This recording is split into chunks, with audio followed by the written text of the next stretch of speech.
what we're gonna do is we're gonna start with answering some questions, Q&A style.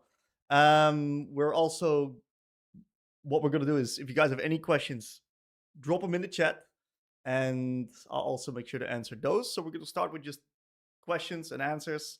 Part of that is gonna be OPGG review because some people have placed some questions already in my Discord. I'm gonna give some jam pool advice in the Discord, and I I think it's good to just take a look at the holistic understanding of how I approach answering these questions, because it applies to, of course, other roles and other type of champion pools as well. So it's a bit of a general advice. And what we're also going to do is we're gonna, if we got some time over, we're gonna do some educational solo queue with some nice explanation on how to review and how to improve it, especially because I think that that's like the big difference that a lot of other streamers, especially on Twitch, don't really go super deep on. Is that they play the fucking game and they play it well too, but they don't really explain how to review and go deep on that process. So I think there's a lot to gain there. All right, boys, we'll start with some questions from the Discord. If you have any other questions, there's two ways you can ask questions. You gotta join the Discord, which is gonna be in the description, and you can then just ask it in here. I got a specific question in my Discord, and the other way is just putting it in the chat, guys. I'll be having the chat open as well. All right, great. We're gonna start with a nice OPGG review. Who's excited for that? Who likes themselves a good OPGG review? Let's take a look here. So we got a friend from Ben. Shout out to Ben, by the way. Really cool guy. And let's do a little bit of a review of what's going on. I'm gonna mainly do solo queue oriented review, of course. And what we're gonna see here with this guy is that he's honestly doing a pretty good job at sticking to Zinra. I like that a lot. So the key to climbing a league, guys, is to learn the game fundamentals through having a lot of champion mastery. And one thing that this guy does really well is that he keeps it pretty tight in the amount of champs that he plays. I think he could keep it even tighter, but overall he does a pretty good job already. He gets a lot of reps on Zinra. And even though his win rate's not exceptional in regards to higher than 51, it's quite good because of the fact that there's probably a lot of learnings that he got from the games that he played Zinra. So, and Zinra is generally quite a tricky champ. So his first couple of Zinra games were probably a little bit funky. Now I see that he's running quite a few interesting setups. He's changing out his setups quite interesting. He's running some Ghost every once in a while. I think Ghost is a great summoner spell to take, but you gotta have a few conditions tied up to it. I personally prefer TP because I'm just really good at using TP, but it helps you a lot with skirmishing and getting away from some gangs that you otherwise don't get away from. Specific linear threat, like for example the Graves, that's stuff that you can run away from really easily. Works really well with skill shots, and it's also really good versus where you can chase people down. So it's just good skirmishing, all around flexible tool. Just makes it a little bit harder for you to play mid game side laning. I do like that he's experimenting also with different type of boots. I think that one thing that this guy could really benefit from is keeping his build a little bit more consistent. I think that if you're like Master Plus and you're experimenting this much with this much experience, I think it's good. But I think this guy's going a little bit too much all over the place. I think one of the key things to keep in mind, guys, that what we see in the current meta is that Sorks, in my opinion, is like an absolute insane boots choice, okay? For most mages, I've got to be running Sorks almost every game, unless the value of magic penetration is not, especially flat magic penetration, is actually not that high. And that's when I opt in for potential Swifties or potential Ionians. So keep your eyes on Sorks, guys. I see some questions coming up in the chat here. That's really good stuff. I like that. All right, so when it comes to this guy, well, one of the problems that we see in his champion pool is that it's very linear in regards to the type of champions he's playing. He's playing Zinra, Mel, Veigar, Seraph, Brand. What's the common trend between all of these champs? They're all control mages. So what happens if you play versus extremely high threat and people that's going to jump onto your face, like the Jarvan? All of these champs don't really deal with the Jarvan all that well. Yes, I do read YouTube chat. Absolutely. What's up, Facet? So my recommendation to this guy is to really make a decision between which fucking control match he finally wants to play. And I think Zinra is definitely a really good call. Extremely strong in the meta right now. And I would add a skirmish-oriented mage, like a little bit more of a bridge champ that's got a little bit of self-peel, mobility. What's the perfect champ? Ahri, really good. There's no better champ in that regard. Ahri is perfect. Other options, Aurora is really good. You could also go for the likes of LeBlanc, but LeBlanc is a little bit harder.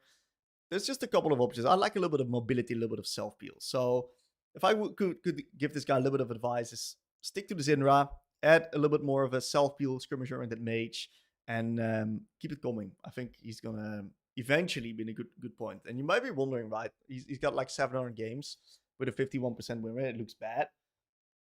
But he's actually done a pretty good job. He's ended Gold 2. He's in Emerald 3. He's probably learning heaps about the game, so this is quite good. Okay, we got a couple of questions here in chat. First question. You're just getting back to League and I'm sitting around trying to learn Victor and you keep losing. All right, what can you do the moment you keep losing on Victor? Well, more likely than not, you're probably struggling with applying a couple of fundamentals, mage fundamentals to be specific. Because Victor is a champ that teaches the fundamentals really well, but he's also a champ that really struggles if you can't combine all these fundamentals together. Because what happens is that if you mess up your warding leaning ones, you get punished incredibly hard. If you mess your waste state up versus certain champions, you get punished incredibly hard.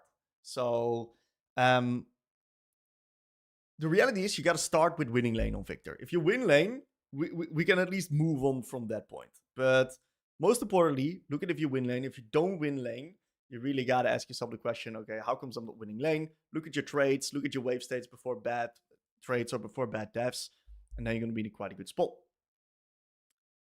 Considering a role swap from AD carry to mid, since I want to learn the fundamentals of mid lane, what are 2 champs you can recommend for me to consistently play while learning the role? Really good question. For anyone else that wants to ask questions like this, make sure to mention your rank next time, because the rank makes it a lot easier for me to put it into practical advice, because each rank has of course has different ways of going about it. So what champs do I recommend? I'm gonna assume that you're like average, somewhere in between like gold, plat, emerald. Oh, you're hovering around D3. Perfect, D3. Well, that's good that you give that context. That means that we can play a little bit more challenging champs. And I think the best way of going about it is actually going to the coaching academy that we have. And right here, we got a beautiful tier list. And in this tier list, what we see is that we have tier list improvement tier list for specific ranks. What we recommend for ML Plus right here is that we recommend champs that teach the game fundamentals incredibly well and skill up into the ranks as well. My recommendation for you would be a classic control mage, because you want to learn the mid lane fundamentals. You could choose either one of these 3, and then I'd add a bit of a skirmish-oriented champ. I would start with the likes of Ahri, Galio, or maybe Aurora. You could also try Ryze, a little bit more skirmish-oriented mages. I think these two champs are a little bit harder. I wouldn't really start with these 3 champs. I would start with one of these 5, 2 of these 5, and keep it over 2 champion pool. And just get like 100 games in on each champ. Get like a good understanding of what the beginning looks like. And then you can eventually drop one champ, get to a different champ. You can learn different archetypes of mid, and that's how you can really expand and learn mid lane fundamentally. So then eventually when you've got your skirmishing or your classic mage done, drop it completely, and then move towards maybe an assassin, just to see what you click with on mid, right? You gotta find your playstyle. Okay, would I ever buy the Omnivamp boots on a champ like Vlad or Ryze or even someone like Mel? So the Omnivamp boots used to be quite good because they were kind of just broken, but nowadays not really anymore, dude. I think that the Omnivamp boots are by no means super good on mages anymore, and I think that Sorks is OP, but if you play a champ like Ryze, you don't really need the flat pen because it's pretty hard to sometimes get a range shot. On Ryze, I don't really go Sorks all that often. Let's take a look here. What's up, Rani Santi? You watch my vids all the time. You made Zinra, Ahri. Hey, appreciate you watching, dude. Thanks a lot. Whose account is this? Oh, we would just review the OPGG from someone that asked a question in the live stream questions from the community. So I see a lot of people's joined already. Put the OBG. They want to see the OBG review. We can do that. Very nice. Let's take a look here. We are from Hi Coach. I'm having problems playing around junglers who don't play for objective because I mostly win games of Drake fights at 5 minutes, or also play mostly AFK farming jungles. If you struggle with playing to your jungle, there's a framework that I like to use. We call this the ACE framework. Okay, the ACE framework is basically means A stands for acknowledging the best play. So knowing that you want to play for Drake is already quite important, and then you got to make sure you communicate it, because the moment you can start communicating it, that's where your team can potentially follow you up. What I see a lot in my coaching sessions with players is that they are aware that their champion wants to play for Drakes, and then they just don't ping. And then what happens is that, of course, the jungler is not going to move. But let's say you do know you want to play for Drake. You have identified when it spawns. You are pinging it. You're already like in the top 10% if you do that consistently. But even, let's say you do that and your jungle still doesn't listen. We then go for the E, which is embracing reality. Sometimes we just got to accept that our team doesn't want to play the same game as we do. And what we then do is we then just adapt, and we're then going to make a different play. So we ask ourselves the question, what's next again? And we might need to just adapt, trade off the Drake, play cross wrap on the top side. Who knows? Depends on the game state, of course. Let's take a look. Love your content, bro. I'm trying to learn the game for the first time ever and watching all your stuff. I keep telling myself there are ways to carry Doom games. Yeah, so the reality is some games you just lose, right? That's okay. And the truth is that losing games doesn't really matter. Winning games doesn't really matter. What really matters is that you learn from the games, right? Because learning is something that you can control. It's something that you can do consistently, regardless of the outcome of the game, regardless if your bot lane is feeding or not, right? So if you go into the mindset into the game with a specific learning objective, you know what you want to look out for, and then you review that. That's what winning in League basically is. That's how you eventually get consistent results.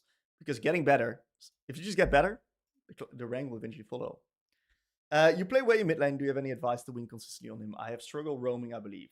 So if you struggle on Wei, more likely than not, then you are probably not playing around neutral objectives enough. Because Wei is a champion that is a classic control match, wants to make it hard for the enemies to come in. He's really good at blocking off choke points. So what you want to do is, if you play Wei, is you want to make sure that you identify the neutral objective in a lull state, which is a period of the downtime in the game. And what you're then going to do in this lull state is you're going to ping the neutral objective to make sure you and your team are going to be on time. You want to be first in the area before the enemies. I'm going to make sure to showcase it to you. So let's say your blue M here is Wei. What you want to do is you want to set up the area control for the dragon, and you want to make it hard for the enemies to then enter this area. And you want to block off choke points, like for example this one. Really good choke point to block off, make it hard for the enemies to enter, make sure they run towards you. And if you can do that consistently, then your champion suddenly starts winning every game. You just got to make sure that you fight the right fights for your champion. That's the key. Let's take a look here. What does winning lane look like? Is it enough to go up 20 to 30 stacks if your laner is roaming and killing your teammates on the side lanes? I'm a Wei main, so roaming is a lot of fucking Wei mains in the chat. Holy shit. You've been enjoying the Wei guide MLA? Fantastic. Glad that you're enjoying it, dude. So let's talk about what winning lane is like. Okay, winning lane is what I like to call lane control. Okay, lane control is basically having the ability to move first to place onto the map. Okay, that's what basically lane control means. And that means that as Wei, we're not really a strong roamer. What you want to do is you want to kind of pin the enemy laner in the lane. So this is kind of what that looks like. What you're going to do is you're going to be pushing the wave, slow pushing, hard pushing, depending on the specific conditions, of course. And then what you're going to try to do is you're going to try to lean heavily towards your jungle, because generally where the jungle's happening, jungle's moving is where the plays actually happen. You're going to be leaning towards them, and you're then going to be in a position where you're going to try to be first to place, because if the enemies then move, you can be first, you can let them run towards you. That's kind of your job. as a control mage. And if you recognize that the enemy mid lane is roaming all the time, you're either not managing your waves properly, or you're not trading well, or you're not leaning properly and then moving first into the area, blocking them from moving. A really good example that I can give you is watching my Victor content on my secondary YouTube channel, which is like Mysterious LOL. It's my secondary YouTube channel. Watch my Victor content in there, and you see how oppressive that my laning is. So that I'm constantly blocking the enemy laner, forcing them into isolated 1v1, making sure that I'm always warding and leaning properly, and I kind of just block them from going anywhere. That means that I always get first move. And even though Victor is a fucking shit skirmisher, just like way in the early game, right? Because you play the identity well of the champ, you actually make it extremely hard for the enemies to then play the game and roam. But it's all about just being able to pin them down in the lane. What are my thoughts on Locke? Yeah, I think he's okay now. I think he was completely fucking busted earlier, but Locke right now is okay. I think he's still strong in the right hands, especially if you're a good counter pick. But there's some matchups that are just not that good for him, right? So right now, I don't feel like Locke is this massive frustrating point for me. So I think Locke's he's fine now. He's fine now. I still think that his ult is a bit like strange though. I think that is the way he plays the game is pretty unique. He's got a lot of power in his base abilities. Let's take a look here. Can we get more Victor content, please? Man, there's a lot of fucking Victor content on my secondary YouTube channel. Okay, so what are your go-to bans in Champ Select that you feel are solid bans in most cases? So I personally ban champs that I struggle to get lane control into. Okay, so if I'm playing a champ like Syndra, there's a couple of champs that just really stylistically make it incredibly hard for me. One of these is Zed. Starting from 6, he just kind of eats you. Currently, I am kind of preparing for next patch because next patch Riot's buffing Yasuo. So I'm preparing Yasuo bans. And you could also like Locke is also like okay ban for if you, for example, play Syndra. But if you play like let's say you play Echo, right? It doesn't really make sense to ban Zed, for example. Like it's a fine matchup. In that case, you gotta look at okay, which champs make it hard for me to play towards my identity. And I think good examples is you could do Yasuo, you could do Sylas, you could do Akali. I know that most Echo players ban Akali. Akali is like complete hard counter. But these are all just options, right? Depending on what you don't like versing and where you feel like I can't really play my champion properly. Let's take a look here. As an OTP, what's up? What's up, AK? I feel like my view of the game is a bit skewed. I'm happy to continue with Champ Master, but sometimes feel like some games I'm losing because I'm missing information. Yeah, 100%. I don't recommend OTPing for a super long time. I like temp OTPing. Temp OTPing is really overpowered because you learn different aspects of the game while building champion mastery. I think that the players in my coaching program that climb the fastest, they also do temp OTPing, where they cycle through champions and they learn different parts of the game while building immense amount of champ mastery and therefore being able to focus on the game fundamentals still. So what I actually recommend for you, AK, is that if you feel like you're missing out stuff, I know that you OTP, but it's just temporary cycle, dude. Just go from the champ that you're playing right now. I'm pretty sure you're still playing Yone, right? Just drop Yone and just start playing Ahri for 2 months. And then after playing Ahri for 2 months, just do another one, you know? Okay. We got a couple more questions we gotta get through here.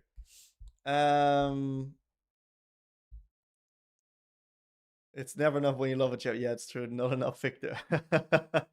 I'll do more Victor on my secondary channel. Wait. There will be plenty of Victor commented. Okay. I used to play Blanc and dropped it this season because I felt weak with her. What's your opinion on new buffs? No, you shouldn't do double depth if she needs that XP chart. It's even better on the new buffs. But what I'm really wondering is what rank you are. If you're below Emerald, don't play LeBlanc. Too fucking hard. Just don't do it. If you're above Emerald, prepare for a fucking battle. I personally believe that LeBlanc's macro and decision making is probably the hardest of all the mid champs. Like she's really hard, like next level hard. Any tips to stop being low master on Kiana? Ooh, that's a very broad question. It's pretty because it's broad, you know. It's hard to answer, but I can point you in the right direction. What I recommend for you is if you're struggling in low master on Kiana, you gotta first understand if your micro execution is good enough because you're playing a micro champ that execution is matters upon. You're a skirmisher, right? So what I recommend that you do is you go to key skirmishes in the game and you break those down through micro, ask if you could play the fight better or dealt more damage, and also through macro, because most Kiana players that I actually review that are around master in my coaching program, they actually are fine on the micro, but then they just make stupid fucking decisions like fighting without ult, or like they front to back instead of coming from a flank, or they are not playing around the dragon and they're isolated on the side. So they just stupid shit. That's kind of what happens with most Kiana players. Um, I should be aiming to base as soon as possible as I have gold for Lost Chapter and BFT. That's a pretty good question, actually. So you don't necessarily always base for items. You can base for items, but it's generally something that you want to be a little bit careful with because there's more going on than just your isolated lane. There's also stuff happening on the map. You got to make sure that you look at what your jungle is doing, right? Because if your jungle is making a play in the enemy jungle, you're not fucking basing. You need to stay on tempo, otherwise shit's gonna go bad.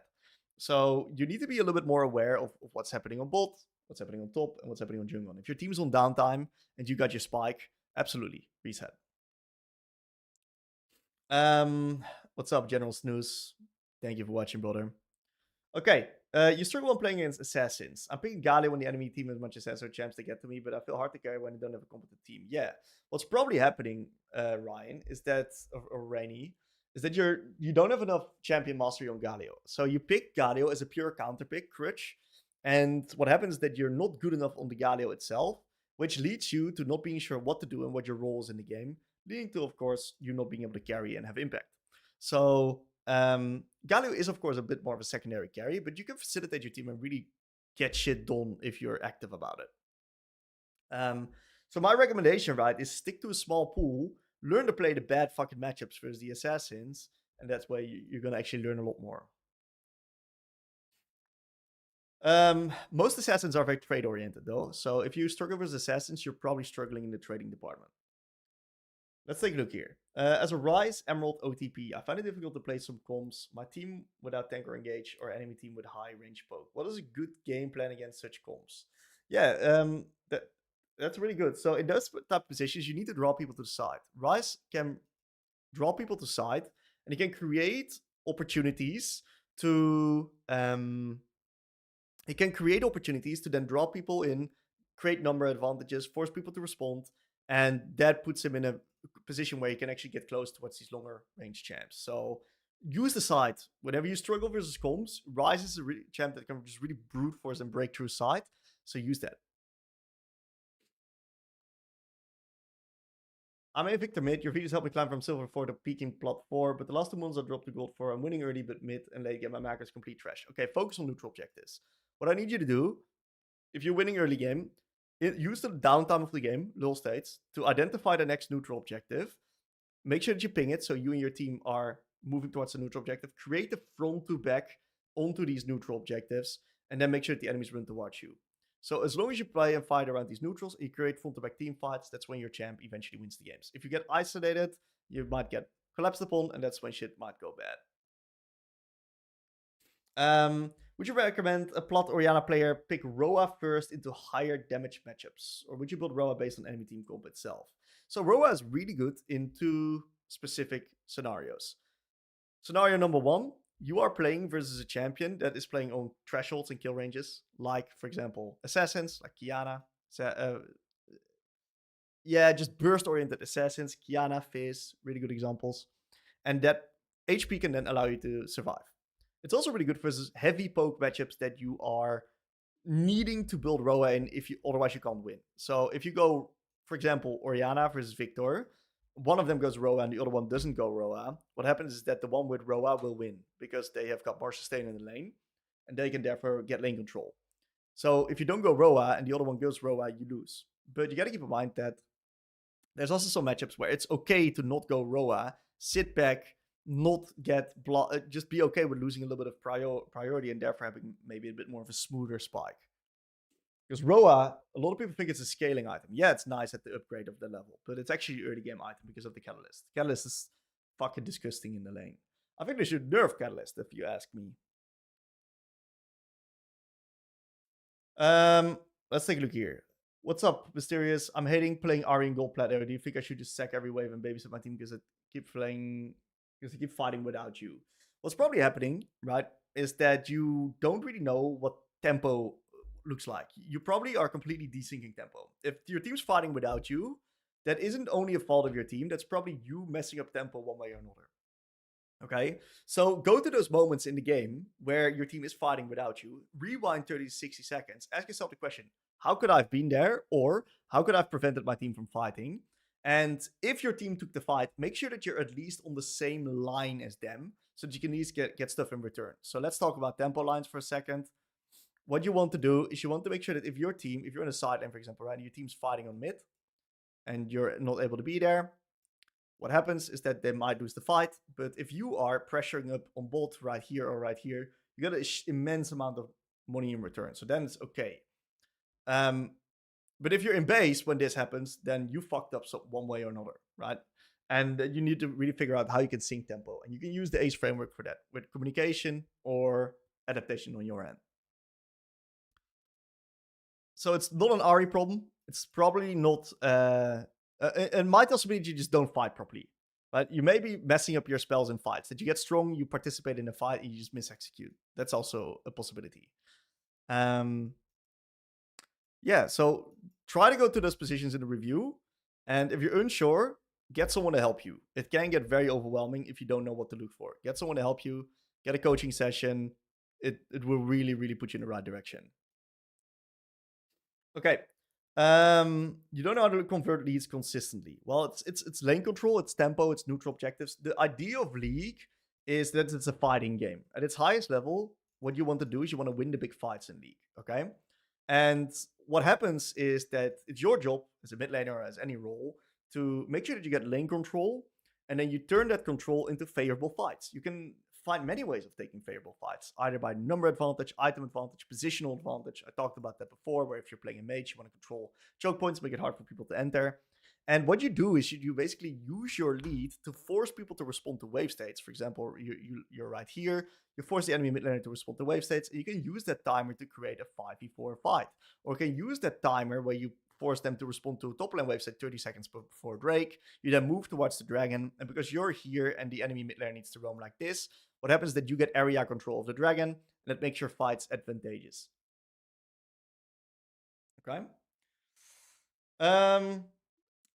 How do you deal with playing only 2 champs in solo queue when you also need to have some champ pool for amateur skims? That's a fantastic question, dude. I actually get that question so often in my coaching program as well.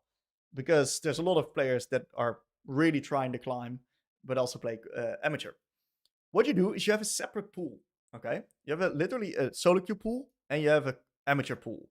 And you separate it with a very clear distinction. In solo queue, I'm going to play 2-3 champs. I would say if you're an amateur, add an extra champ in your solo queue pool. Still keep it small, but 2-3 champs, I would say. And then for your amateur, where you need to play like 2 or 3 more champs, you're just going to purely play those in scrims. And mention this to your team as well, because your team has more benefit of you becoming better as a player rather than you being able to play 1 or 2 extra champions at a lower level. So you becoming better and therefore having a lower champion solo queue is going to be better for you and your team in the long run. Hello, Mysterious. Let's take a look here. For a mid player, would you say Zed Diana Vex is a good champ pool? And also, can we get an Unranked to Masters Diana series? Okay. Probably no Unranked to Master Diana series. I could play Diana, but I don't really enjoy her, and there's better champs. So I'm not really a big Diana freak. Maybe if she like explodes or gets like changes. But when it comes to your pool, I would say Zed Diana Vex. I don't know, man. Your pool is it's not mid for mid plot. It's too complicated. Zed is one of the champs that I see every fucking player that tries it, he just fails and can never climb. Every Zed player is just hard stuck because the champ's too hard, right? So if the only time when I really recommend Zed is if you're an Emerald Plus player, like heavily like focusing on the Z assassin style, and in that case you could do Z+1, but that's it. That's giga hard. I see so many players drop on this champ and just kill their journey. Thousands of Z games, zero progress. Champ's so fucking hard. Too many options in the mid game. Skirmishing, very complicated. Very challenging champ. So I don't recommend that. I think you need to slim it down, remove one champ, and really question if you want to be playing Z, because it is probably not going to help you climb. Let's take a look here. How to climb as an enchanter supports. Oof, that's a question that is probably not the best for me to answer. I think that look, I think that there's better players to answer that. What I recommend is if you're an enchanter support player, find a specific enchanter support coach, and they can do a much better job at giving you clear, actionable direction when it comes to that question. What's up, Crunch? Welcome. What are typical plot emerald mistakes that mages control mages do?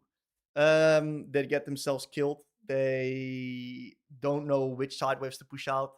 They don't know when to be on mid lane before neutral objectives, and their warding and leaning is just not good enough. Warding and leaning really enables these type of champions to convert their control in the lane towards different parts of the map.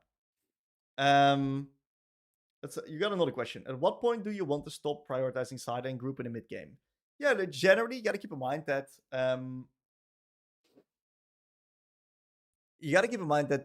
in the mid game, you starting from like 25 minutes, everything becomes a little bit more dangerous, okay? Because death timers become really long.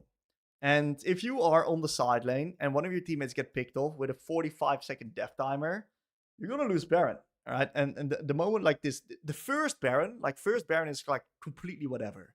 The Baron gets a little bit more important starting from like 25 minutes, because that's when there's going to be more cannons coming and the sieging power becomes stronger. So don't feel the need to like overforce or like contest the first Baron if you're behind, like minute 20 to like 24.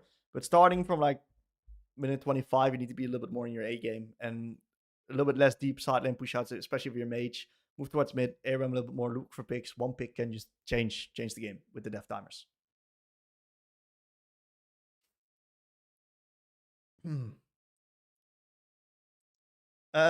Question is a mid lane Ryze player. Sometimes I feel like my team fights without me quite a bit, even though I'm pinging that I'm down tempo. Cheating tempo more often. Yeah, it just really depends. So whenever that happens, the best thing that you can do is go to that moment where your team fights without you, go back 30 to 60 seconds and find the best solution to the play.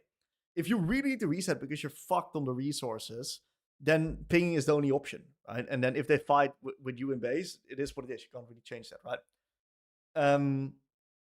But maybe sometimes you need to cheat tempo. If your team is not, if your team's not resetting and you are, and you're on full conditions, but you just sit on 1500 gold, and you can still win the fight without that extra spike, then yeah, don't be shy, just stay. You can cheat tempo in that case.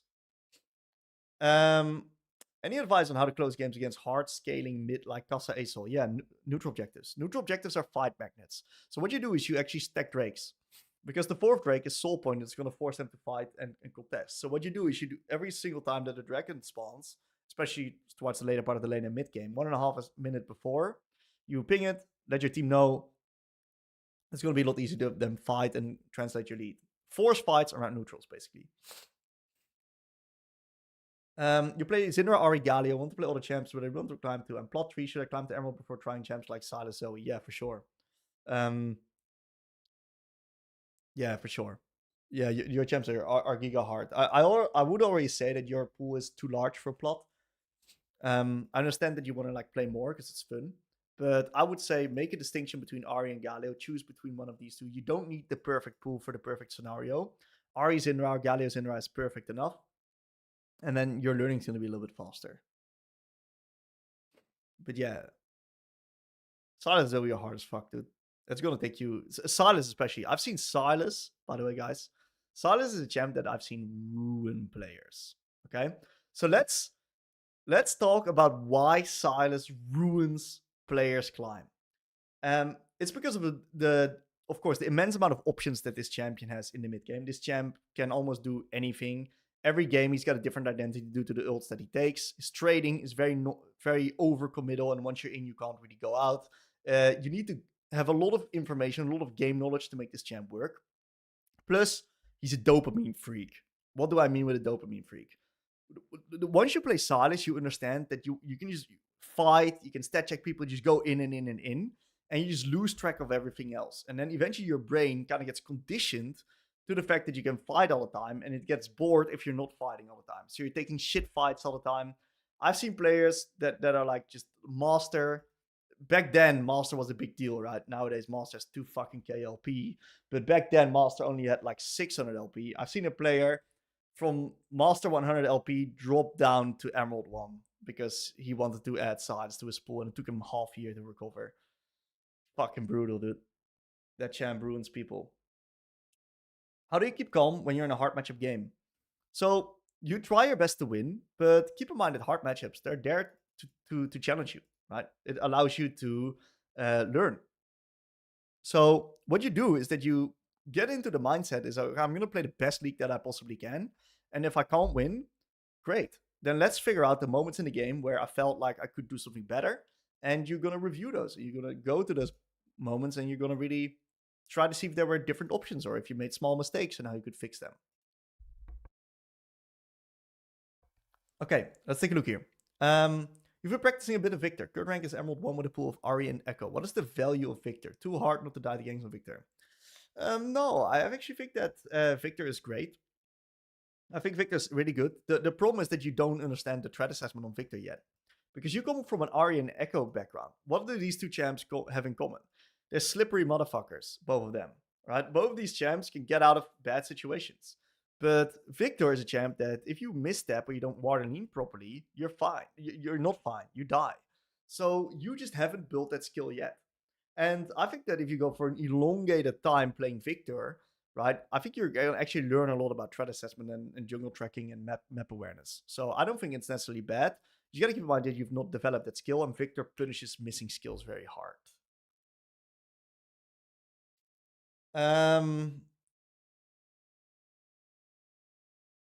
You went to Diamond after being stuck Emerald for 3 to 5 months. You helped me a lot. Thank you. Well, I'm glad to have helped you. Glad that you're climbing, brother.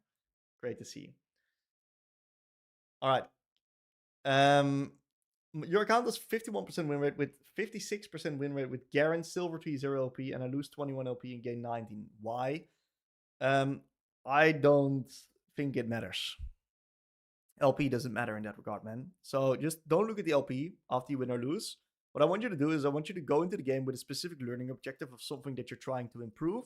And I want you to then, in the review, figure out if you managed to do that or not. Right? That's what matters. You can't control the LP. Eventually, you gotta keep in mind. Eventually, LP will just balance out. Right? It's gonna be fine. So yeah. Let's take a look here. As a Victor man, do you think Ryze is solid secondary champ? Yes, if you're Emerald plus. Otherwise, he's too hard. Is your phone Bluetooth or Wi-Fi? Does the delay on auto? Is your phone Bluetooth or Wi-Fi? Does the? I don't understand what you mean, Philippe. Audio? No, I don't think audio matters too much. I'm a big audio guy, but I can also play the fucking game without my headset, right? But there's some audio cues that I definitely use for sure.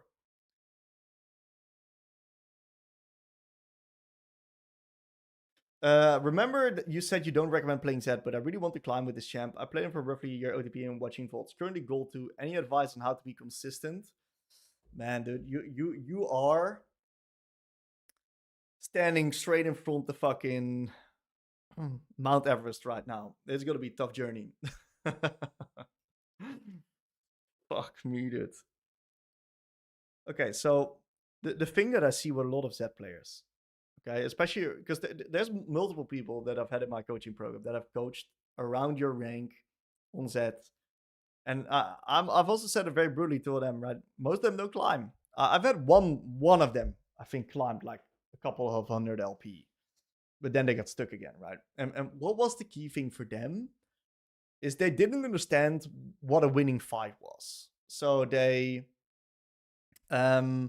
just took a lot of bad fights. They thought they could like solo kill someone. They thought they could maybe make the outplay, and it was a risk factor. And what happened is that they then took a bad fight, and then 1 or 2 bad fights on champ like said, you get stat checked by the fucking Wukong with Tabis, right? So you can just forget it from that point. So it's really hard to teach how to take good fights, right? It's really hard to teach because there's so much information together that dictate if the fight's going to be good or not. But key things to mention is numbers, right? Number advantages and key cooldowns, okay? When you play Z, when the enemies don't have flash, it's a lot easier to kill them. When you don't have R, you can't play the fight. So make sure that you fight with R. You ping your team up when you don't have R. And make sure that you don't take number disadvantage fights because generally not that good at doing so as Z. You get limited AoE. You got AoE if you're really fucking good with your Qs, but it's hard. It's really, really hard. So my recommendation is, what's the most practical way of going about it whenever you play champ like Z? Whenever you play Z, you're probably very intuitive like, and you're really good in sync with the feeling of what's happening in game. So my recommendation in that sense is going to be that you go towards the moments in the game where you felt like you lost control of the game. And you go to those moments, you rewind 30 seconds, and you try to problem solve those positions. You try to find what the underlying root cause is and how to problem solve it. And that puts you in a position where you can, if you do this over like 10, 20, 30, 40, 50 games, over a longer period of time, you might see some trends, and you can then find the underlying fundamentals that you truly don't understand. How do you track support roams? Some are just freaks and not normal on the head. Actually, it's generally quite easy to track support roams, okay? And here's the trick. So what you got to keep in mind is that when your enemy support is very similar to your support tempo most of the time, right? Unless there's a ginormous bot gap, but that almost never happens. So the way that I like to go about it is I like to look at what my support is doing to get a bit of an idea of what the enemy support's doing. If my support's coming from base, the enemy support's also probably coming from base. And what you find is that if you play with an enchanter, they sometimes might open up to bot. But if you play versus the Pyke or Camille, they open up through mid. Or a Bard, they open up through mid and try to get the gank going onto you. So what happens is that if you see that your support's on a reset timer, that means that the enemy support's on a roam timer. And then you need to just wait until you see him somewhere else on the map before you can actually play the game. You need to just drop the ego and play back, right? If you don't have vision. Of course, vision is a great solution. It's a great fucking solution, vision. But if you don't know where he is and you don't have vision, you just need to play back and just drop the ego. Until eventually needs to show a bot, because your bot lane is going to push up like this, and this guy's going to suffer if you're playing versus a non-roaming sub and he's in a tower. He's probably going to get poked, and that forces the enemy roaming sub to come back, and that's when you can play the game. So it's like a 30-second window you need to be very careful of. So look at what your own support's doing, and you got to keep in mind that after a crash, generally they got a roam timer. So those are the moments where you don't see them on the map, and your support's either under tower or not pressuring up. That's when it's on a roam timer most of the time. 10 to 15 millisecond delay on audio. It's super hard for me to say how that's exactly gonna affect you, dude. I've no experience in that regard, so I don't know if it's a problem or not. As a way, how to play versus hard counters, like Yasuo Z's Xerath. Okay, so some are actually hard counters, some are not. Yasuo, annoying because of his wind wall. Hold the wave onto your side. I've got a how to beat Yasuo video on my Mysterious Lol YouTube channel. I'm going to link it in the chat. Oh, I can't fucking link it in the chat. Can someone link my secondary YouTube channel, Mysterious Lol, in the YouTube channel? How to beat Yasuo. I've also got a how to beat Xerath. Versus Xerath, what you do is you just push. You just play offense, defense, you push the waves in. And that way you're going to make it hard for him to pro Q, because the moment you get low, you can always just reset, come back. Because you got a wave pushed. Zed, you got to make sure you slow push waves and you really bully him the first couple of levels.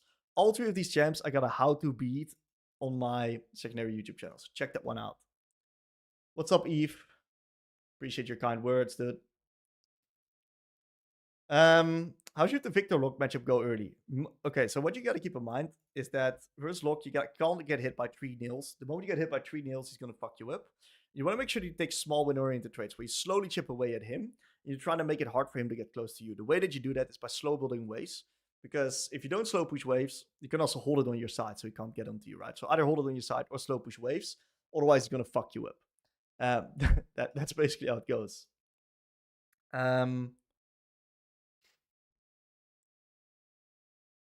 Tough journey, Void. Tough journey.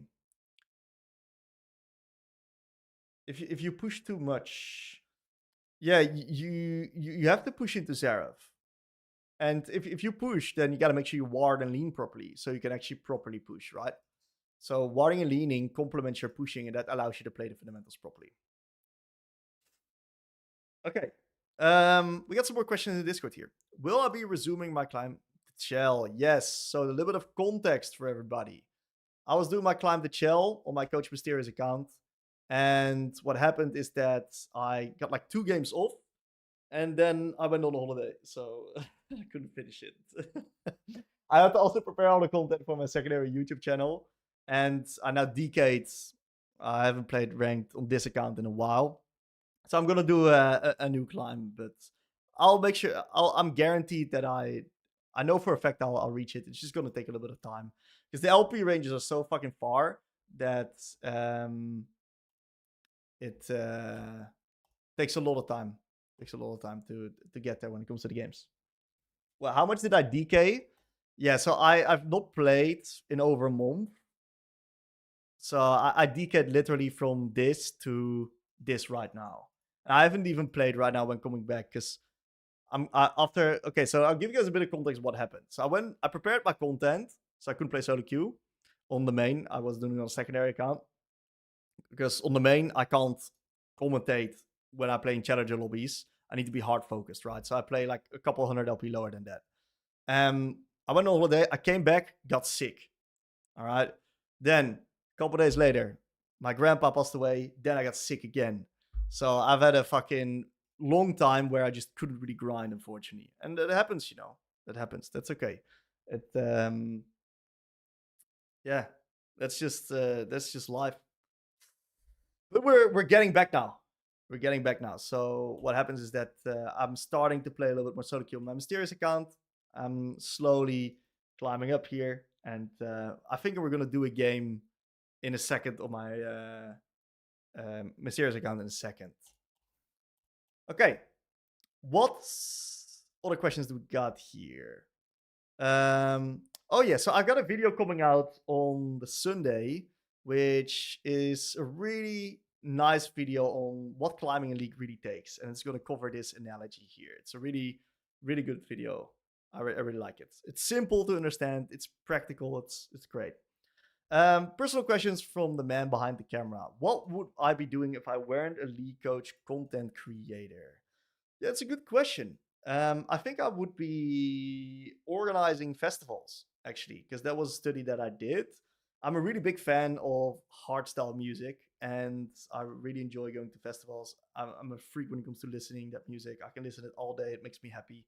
And I'm from the Netherlands, of course, so it's very popular here. So I would probably be in that industry somewhere. And that is kind of like my main hobby. But the thing is, League takes a lot of fucking time, man. This is almost my life, right? This is almost my life. Well, I'll give you guys a bit of context of what my day kind of looks like. Is I basically wake up at 7. Then I go to the gym.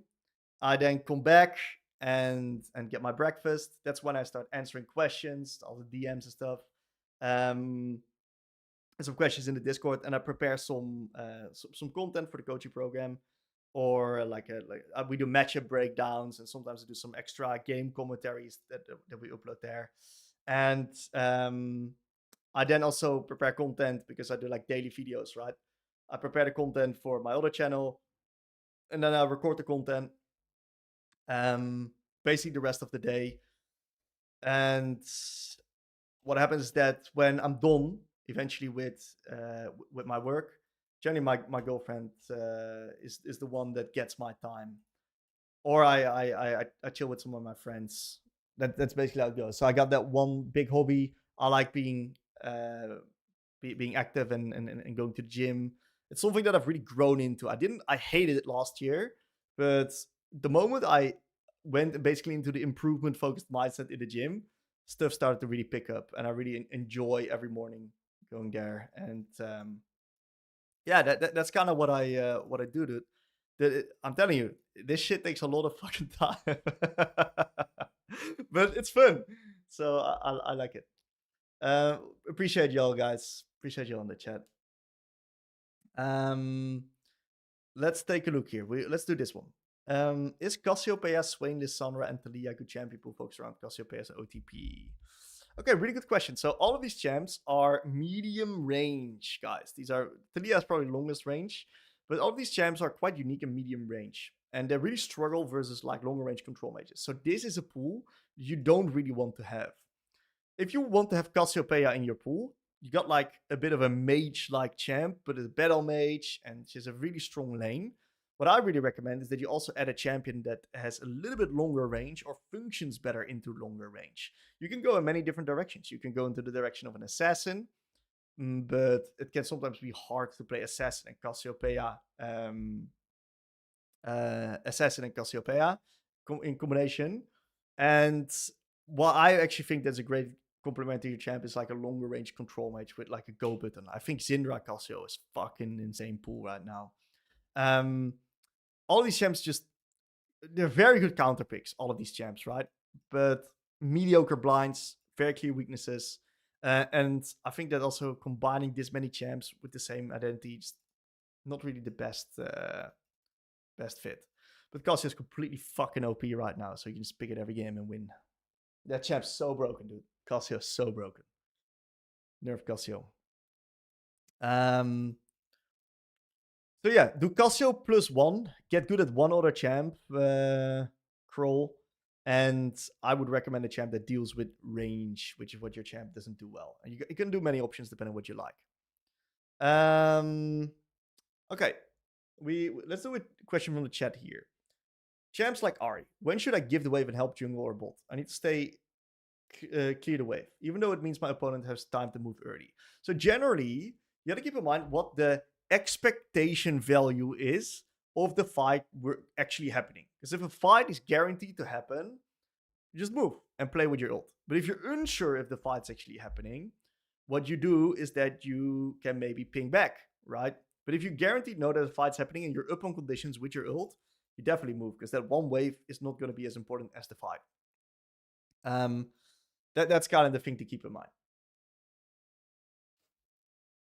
Yeah, I like festivals. I like festivals. That's right. But those festivals they go pretty fucking crazy with the people running around there, right? But I don't partake in that shit. That is I gotta make I'm also someone that really limits like alcohol and stuff like that. I've also recently stopped using sugar, like added sugars. Of course, you got like some natural sugars in dairy and stuff like that I don't in dairy that I don't avoid. But like added sugars is something I'm avoiding. I have a really big fucking problem with caffeine, so I quit caffeine again because this is just a problem for me. And I always, like 2 months into quitting caffeine, I always fucking gaslight myself. How bad is it if I just drink a coffee again? And then, I'm on 2 months on full caffeine addiction, and then I quit again, and then it's just like up and down, right? Right now, I just quit. So let's see how long I can keep this going, because yeah, it's brutal. Quitting caffeine is fucking brutal, guys. It's so hard. It's so hard. Okay, so you applied the growth mindset to the gym as well. Yeah, game changer, dude. Game changer. Just look for progression in the gym. Just it doesn't fucking matter.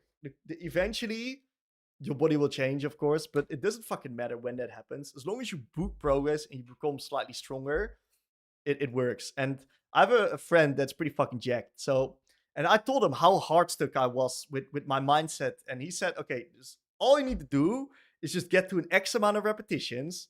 And what you're gonna do is the moment you hit that, just increase the weight a little bit, drop the reps, get to the next weight, get to 10 reps again, or like, what is it? You said 8 reps, get to 8 reps again, add weight, get to 8 reps again, add weight. And it was so simple. And the moment I got that, I was like, oh, sure, I just need to add some weight because I was doing way too many reps. Progressive overload, yeah. So I've been finding some good progress in the gym, and it's making me, and that of course motivates me more to get to it. So what I do is I don't gym too much, because if I start gymming too much, I don't get excited anymore. So I do push pull legs, and in the off days, I don't sit like I'm doing right now. Like I sit a lot on a day, so I try to walk at least like a half an hour on those off days, because what I found is that when I walk, um, I still use my body and keeps my head clear. And on that walk, what I do is I don't do anything while I'm walking. So simply put, is I don't listen to music, no podcast. It's me versus the fucking nature and and the surroundings, and it's just nothing on my head, and it allows me to clear my mind as well. It's very refreshing. It's very good.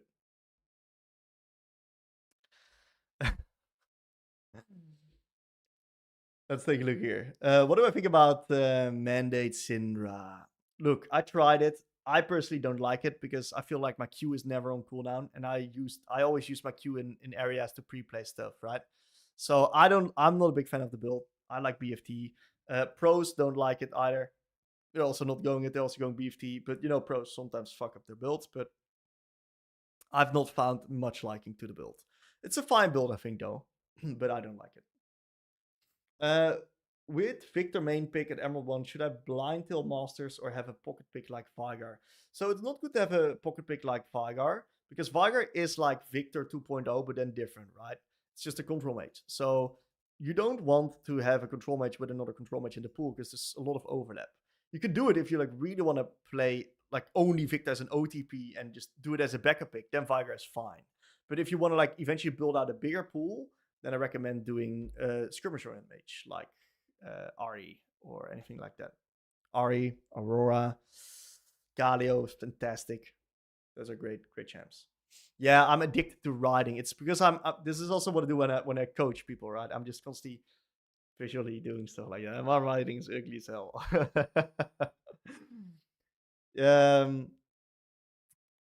As a silver Ahri, is it important to look at to the end the game as soon as possible? I find myself strong in the early to mid game and then slowly feel the enemies catch up, but it gets harder to jump them. Now, Ahri is a great scaler, dude. The mobility and the heavy burst damage allows you to find very creative angles in mid to late. Your champ is really good scaling. Also got decent AP scaling. So you probably are not farming enough in the side, and you're probably being inefficient, so you actually drop behind. That's probably going on. Oh, look at that. By the way, guys, how you always beat local mid lane on the second channel live right now. Awesome. Can you tell me about what your roller coaster of caffeine is like? You drink a lot of coffee, and I've thought about it. Okay, so the truth is, I'm a big coffee lover. Okay, and if I could, I would be drinking that shit on repeat. Okay, but the reason I quit coffee is because I think it makes me anxious and it makes me stressed. And because of that reason, I think it's better for me that I quit it. So it's not necessarily that I didn't sleep. I slept fine. I just felt like I was anxious. I was restless in a way. And also therefore I couldn't like always focus for longer periods of time. My focus was kind of bound to the timing of consuming coffee. So what I would do is I would drink coffee after my breakfast in the morning, and I would then either do like a video recording or the brainstorming, because I would be a lot more creative and suddenly ideas would flop up, or I would just do a solo queue block, right? I would just play solo queue because that would be something that I could then use my focus on. I would play like a freak on coffee. But what happens then is that in the afternoon, I get tired.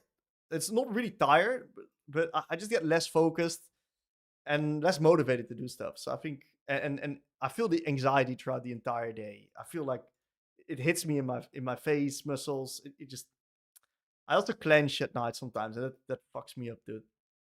I really hate that shit. It's just a bit of anxiety, maybe the posture of sitting so much with the work that I'm doing here. Unusual activity in the mid lane mansion. All right, let's quickly figure out what's going wrong here.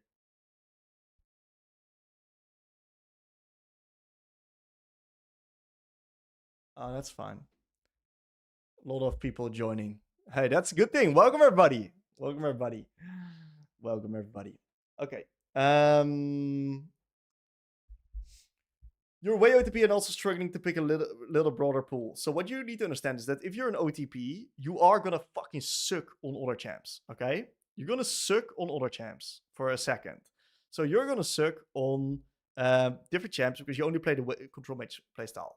Be okay with sucking, lose for a period of time, and just go into the into a skirmish oriented mage and learn it. Learn Galio for 60 games, learn Arya for 60 games, and then drop way or like use a secondary account where you just play that champion because otherwise you're going to drop a lot of LP, of course, on your main. You don't want that to happen. And then add that second champion to your pool. Tim, you have LeBlanc as a counter pick. You don't know what mid should be blind pick or play the bad LeBlanc matchups.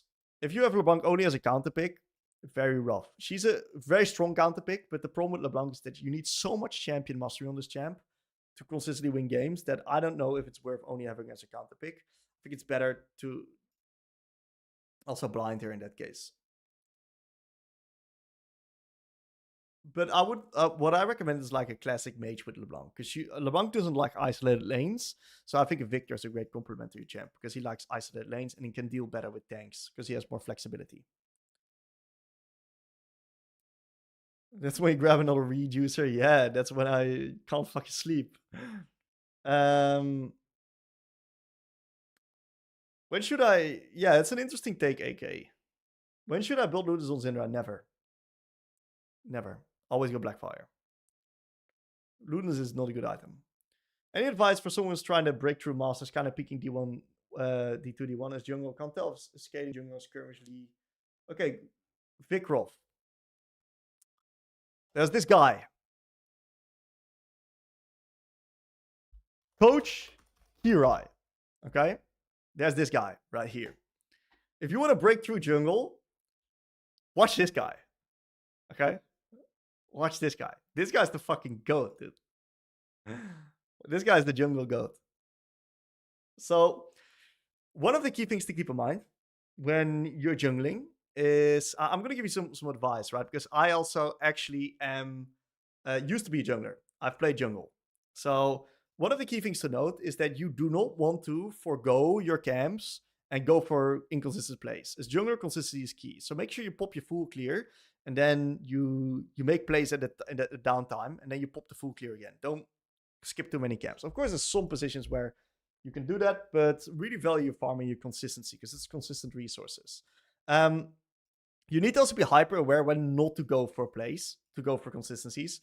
To prevent inconsistencies. This is something that I see with a lot of players, a lot of fucking low master tier junglers. They go for shit invades, shit skirmishes, they don't know when it's bad, and that loses them the game on the spot.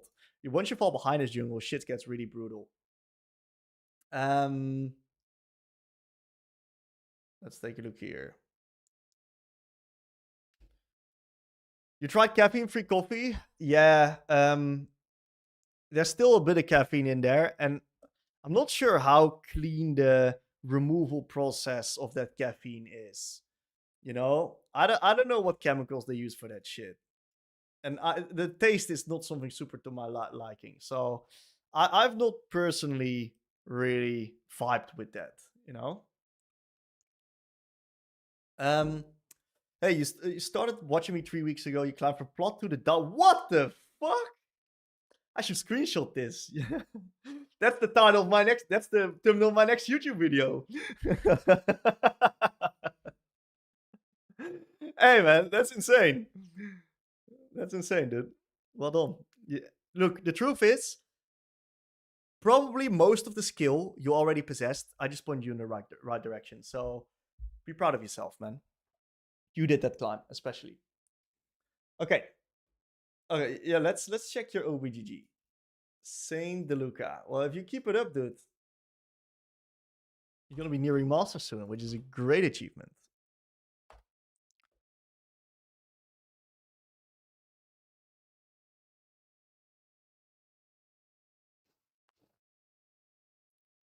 Nice climb, man. Very nice climb. Very impressive. Getting through Emerald like that is not easy. Is on hit Yumi good for mid lane? Yeah, man, you should spam her. She is Elo potion. LeBlanc buffs. Okay, I'm gonna share a little bit of a story, right? I was the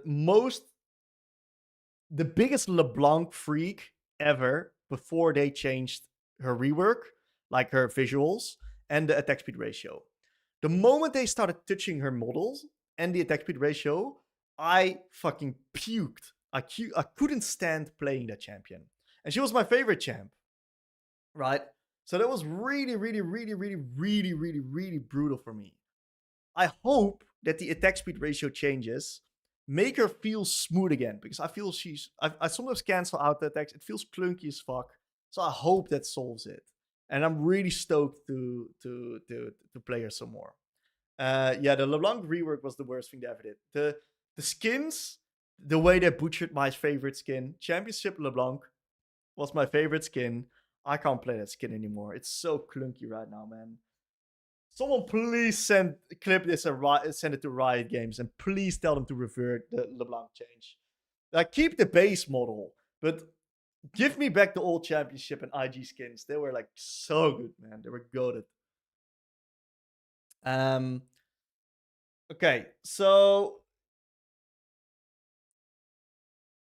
let's take a look. Yeah, so I got a couple more questions to ask. So answer. I want to do one solo queue game in a couple of minutes as well. So I'm gonna do a few more questions, guys, and then I'm gonna do one solo queue game, and I'm really gonna walk you guys through the educational. I'm gonna give you guys an educational commentary and also show you guys how to review it. So these guys joined the. These guys were the first sending it, so I'm gonna do these two OBGG reviews, because they were the first.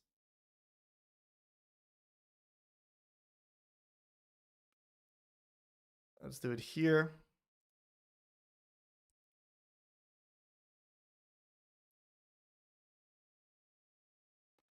Okay, look, this is pretty good. I really like that this guy's playing a lot of Ryze. I think he should play one more champ and really slightly expand his pool. There's also a thing as playing too much of one champion, where you kind of get tunnel visioned in some bad habits. So it is a really good start. I would think that this guy would really benefit from adding one like classic mage, with a little bit better front to back team fighting to his pool, like a Victor. I think if you can get a 100 Victor games in and pair it here, he's in a very sexy position. But honestly, I really like this. This is looking very promising. Champion mastery, very good. Very good stuff. Okay. Oh no, I got infested with the French cookie. Let's turn this to English. Je ne parle pas. Je ne parle pas français.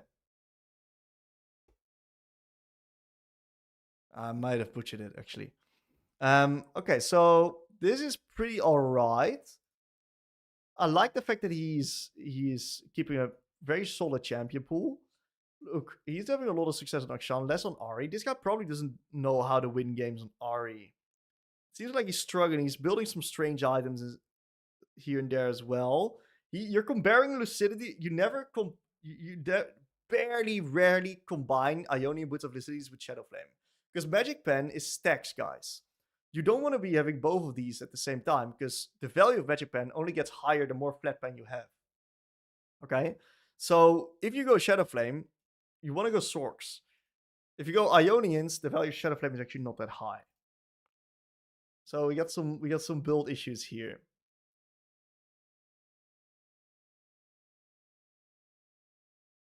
A lot of Resolve as well. An immense amount of resolve. I don't think that's necessary. I think you're yeah, I think resolve's not really the right right fit. You just don't play that consistent. You need to play more consistently recently. You don't have that many games. You need to get the reps in as well, dude. Look at the Ari builds and get the reps in. And in your Ari, you're probably making a few mistakes. You've probably built up some bad habits. It's worth going to the moments in the game where you felt like it slipped out of your control and really deep diving on that, because you're probably making a few classic mistakes with Ari.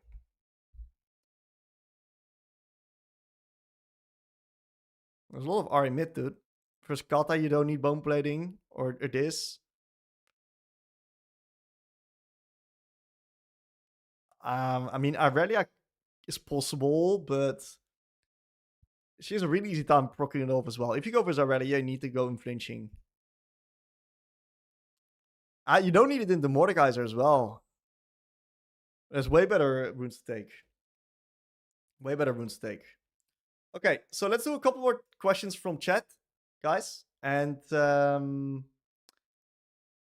okay, we can't do all the OPGs for this time, guys, because I want to do one more solo queue game. I've got like about 50 more minutes, and then I have to leave. So we're gonna do a couple more questions from chat here, and then we'll do a couple more OPGs reviews on the next stream next Friday. Because next Friday we're gonna do another stream here. So I won't be able to do the OPGs. LeBlanc over Syndra. LeBlanc over Syndra. In the past, yes. Right now, Syndra is more my baby. I like Syndra more at the moment. But who knows? Maybe the LeBlanc changes will change it again. And then I'll be spamming LeBlanc. Okay. Let's take a look here. You should do more Q&As. I will. Next week, we got another one. We got another one coming next week. We should do it weekly. I'm going to do it on a weekly basis. Isn't Lich Bane straight a better item than Ari? Yeah, I go basically Malignance or BFT Lich every game on Ari. I really like that.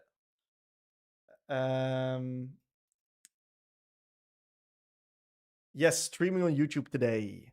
For everyone else watching, right?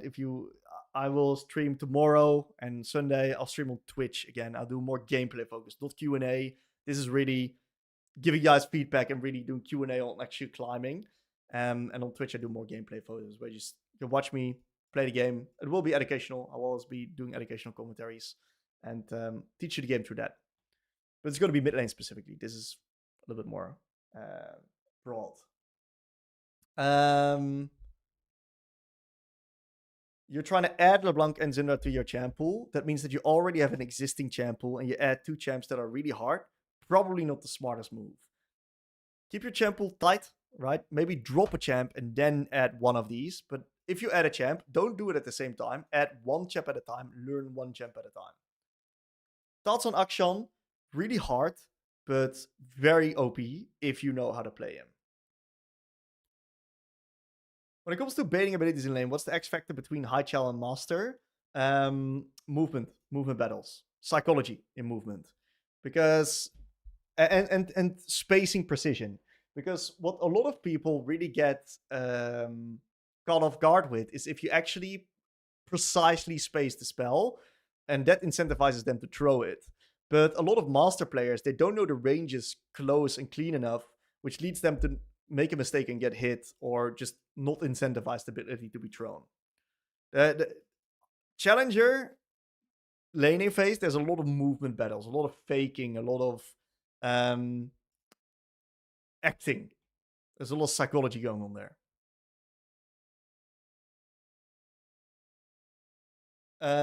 Let's take a look. You watch the entire LeBlanc 10-hour stream and then I count it here with Vex.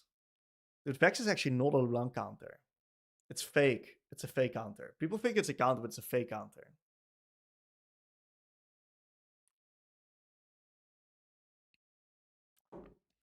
So if you push the wave into the enemy turret on the side lane, and you expect them to respond, but they don't, what happens is that you can just keep pushing until they actually do respond. And if they then try to fight your team, do make sure you communicate to your team that the enemies have a roam timer of a potential move opportunity. If you can prevent the fight from happening and they actually sack the side wave, that's when shit's gonna go quite bad for them. Is there a VOD channel from you? Not necessarily a VOD channel, but I do have a secondary YouTube channel where I upload gameplay. Let's take a look. I don't like Imperial Man at Storm Surge on Zindra. Which control mage are good into assassins like Kata and Zed? Victor, really good. Victor, really good. I really like Victor. Victor is so consistent because they can't really brute force through your Q shield.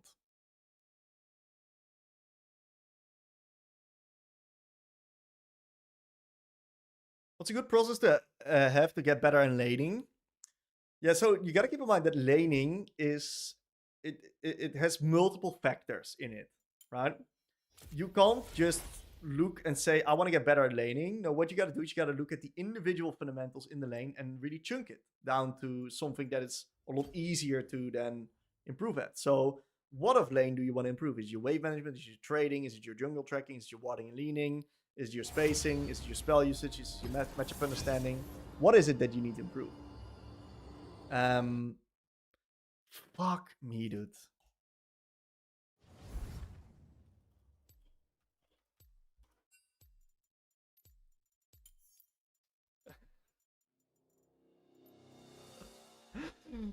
I wanted to play fucking mid lane, man. But I got filled on jungle. That's fine.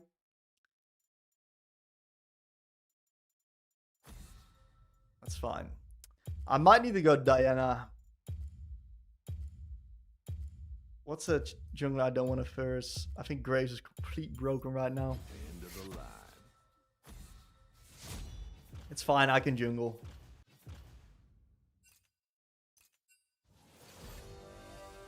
No problem, Tam.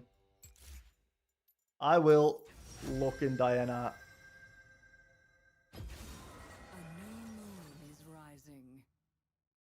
Okay. Well, in that case, we're gonna do some jungle fundamentals, guys. Who likes some fucking jungle fundamentals? Yeah, Graves is completely OP. Okay, Lilia jungle. Alright then.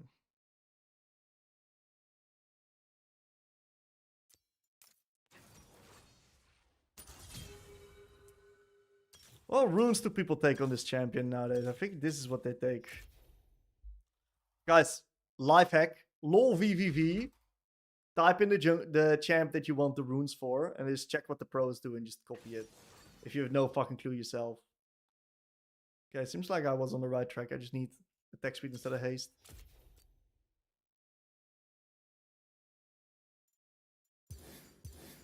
Do I have any other cool skins?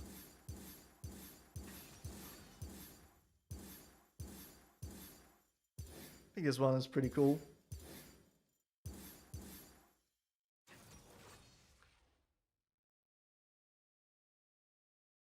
Yeah, I think the Aphelios pick was pretty bad.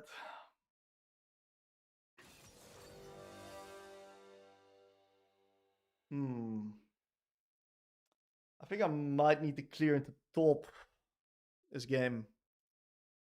Because we got Fiora Jax, right? It's pretty hard to gank bot lane because of the fact that it's double range there. And there's not really any CC setup.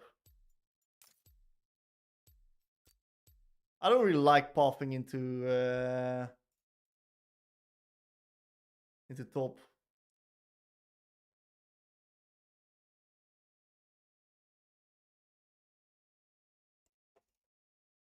Oh, what the fuck? It's Jax fucking 80 carry. What the hell? This guy's hard filled, I think. Okay, so what we're gonna do here is I think if we break through top, we win the game. I do not have that same ID with my bot lane. I don't know. The vibe of bot lane is like I don't really vibe with what I'm seeing there. Make sure that this is okay.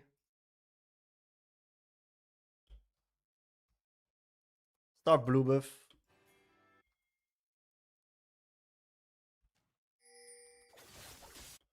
Not too bad. One of the key things you can do is Diana, you can stack up your passive stack like this. That way you have it easier. I'm gonna kite the blue buff down.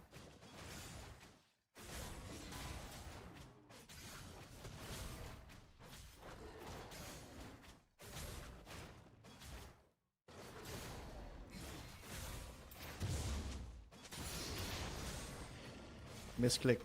Okay, that's a bit unlucky, you know, that my bot lane died, but I don't do much about that.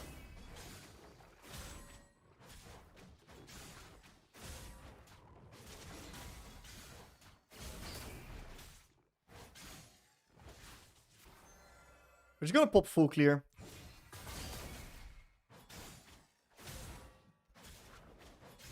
I can play with my Yasuo post 6 really well. I'm just gonna get the 6 ASAP.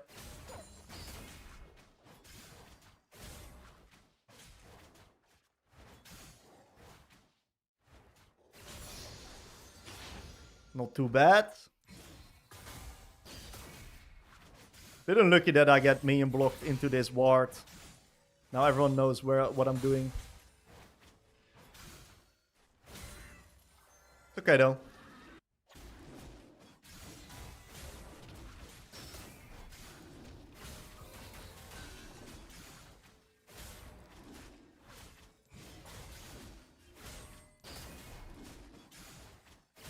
You don't have a super slow clear.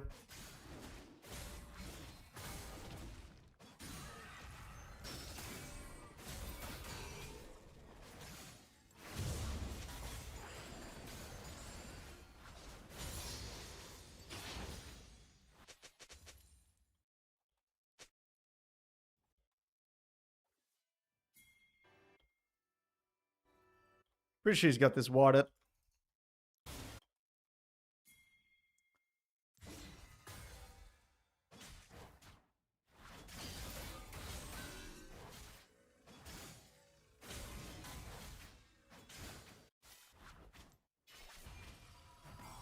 Fuck, does it not die?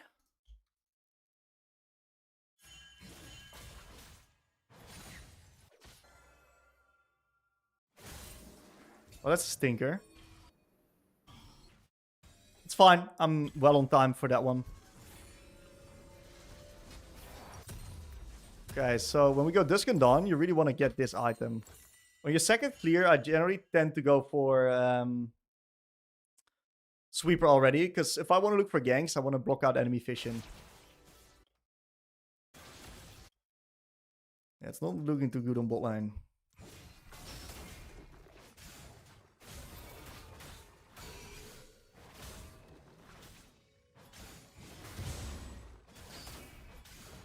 Shouldn't have smited that, actually.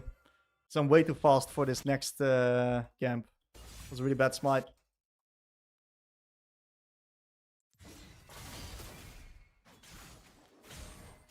Man, put me back on mid lane, dude.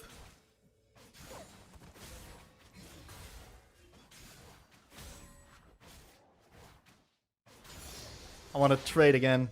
Oh shit.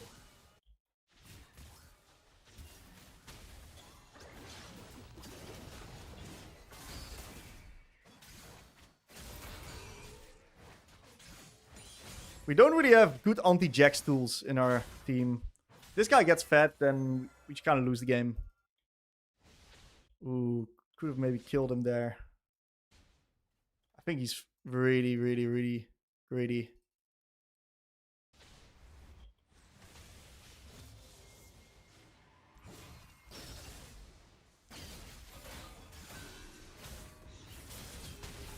Nice. Killed the Yasuo, which is really good. What I'm going to try to do is do this into this one. Into the Scuttle Crab.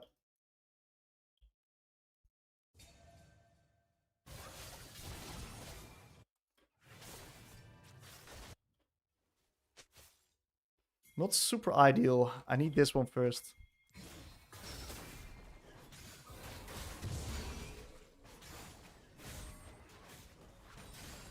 If I don't clear this camp, I'm in big trouble.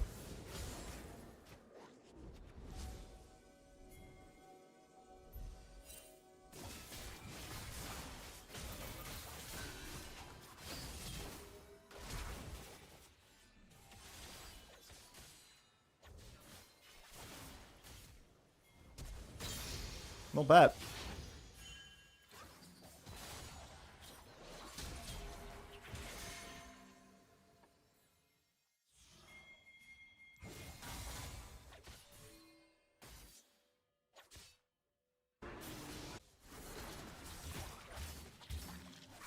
Got R.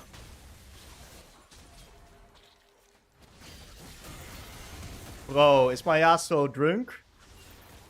How is he not ulting that? Ah, it is. Oh. It happens. Nice try. Okay, he wants a ping. I'll ping him next time. That was pretty obvious, but if he wants a ping, I'll ping him. Getting it shut down would be really good. Didn't get it. Well, that stinks, losing that fight there. That was super one. Damn, that's really bad. We also lost Top Scuttle because of it, and Top Scuttle was really important.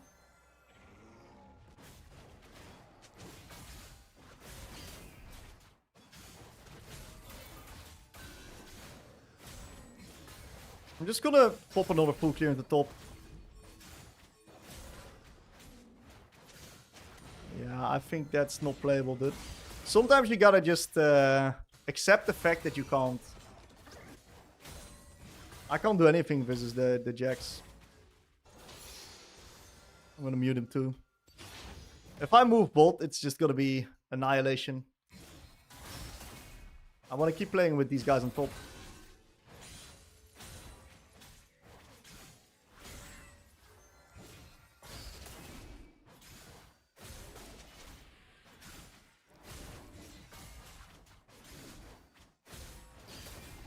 Okay, that's huge, by the way.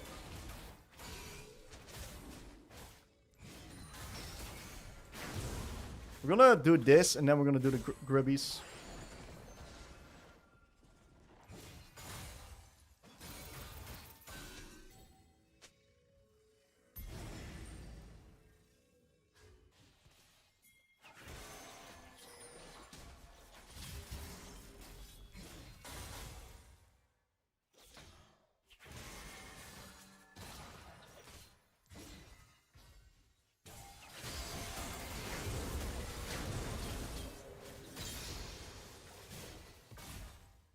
Decent.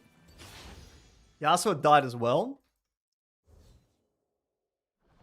I think it's pretty free grips. Fiora's the Wincom.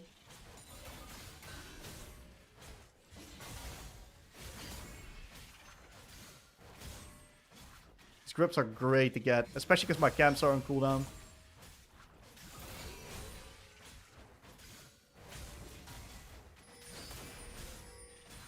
Let's base and insta deploy the bot. We don't have our item yet, but it is what it is. I don't think I can take anything that's going to give me the item now, right?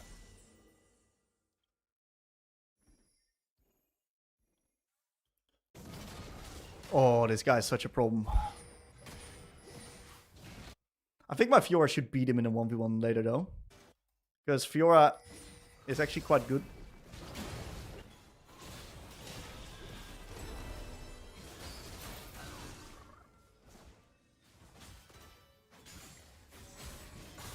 Fiora's gonna get more XP.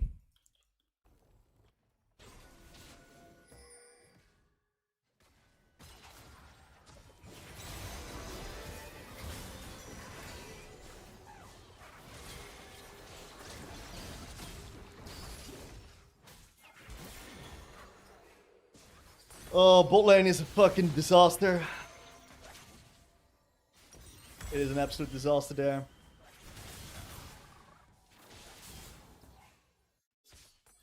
I should get the fuck out of bot lane. It's just over there. I think that's winning.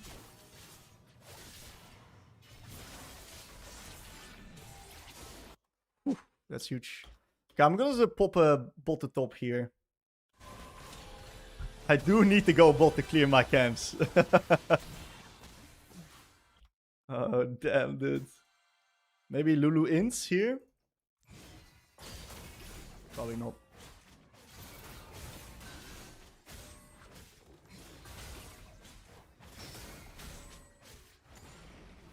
Play for a Wincom Fiora.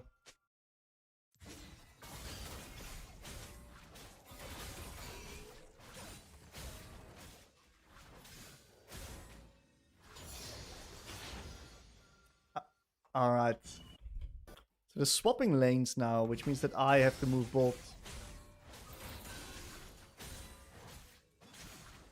Ooh. I'm gonna move in here. I have to. I can't take my crux because I need to play for Fiora.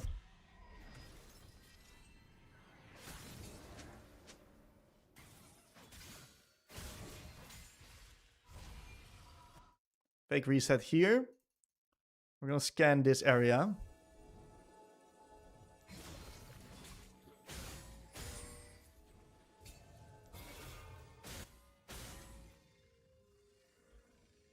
Take the Scuttle Crab. He died top lane. Is this a free kill?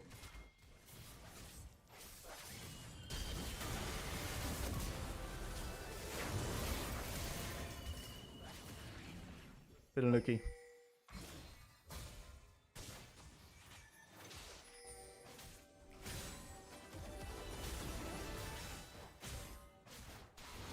Yes, my Fiora has fucking the win condition here. I think we just drop bot tower here.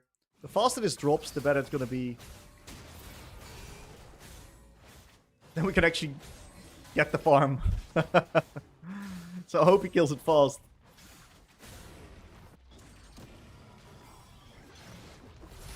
Where's Lulu? Lulu's still around. We don't win this ever. I need to stay here for a second in case they jump here. Then I can back them up. Looks fine now.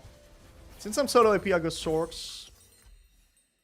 I'll go... What's a good second item here? Kind of want to get it early. Zhonya. Zhonya's value is pretty high. Don't know what the exact best builds are here, but should probably search that up better. Don't have enough experience in that regard. We're just gonna look to clear my camps and play with the Fiora. Looks like the enemies are... I think we drop this.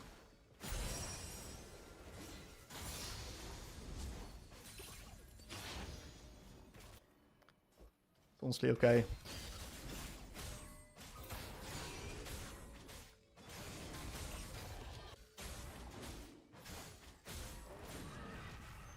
Can't do too much more, right? It's too deep.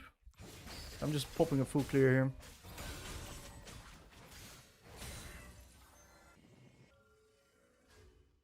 Does he need help? Yeah, he needs help. We're not going in there.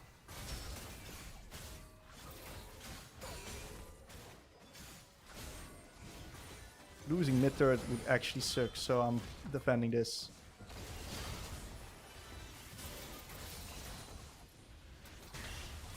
Oh, that motherfucker deals damage. Holy shit. Let's clear the Fission.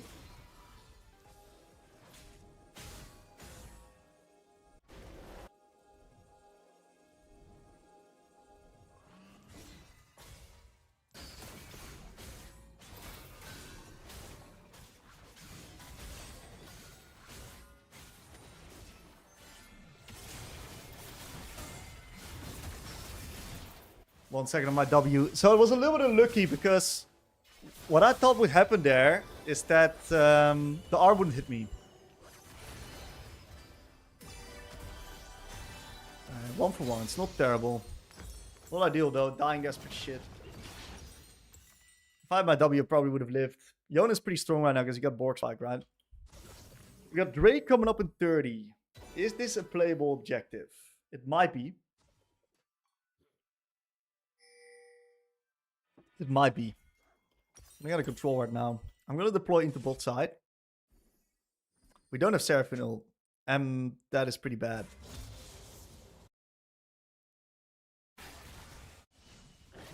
Jax is also bot. Maybe I can help him. Nah, that shit's cooked, dude.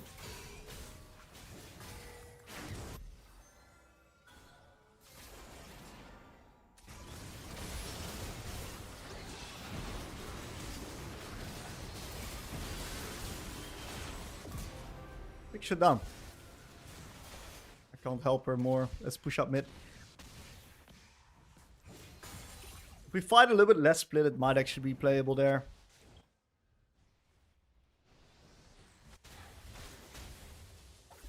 I do have R now.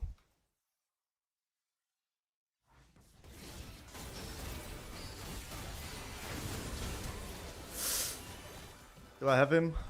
I don't. Fortunate. I think if I get hit by the R there, I might die.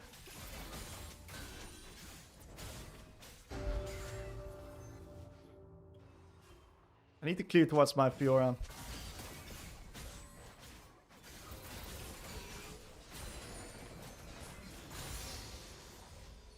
Not sure what he's doing. Well, if he's not pushing out top, then I'll do it.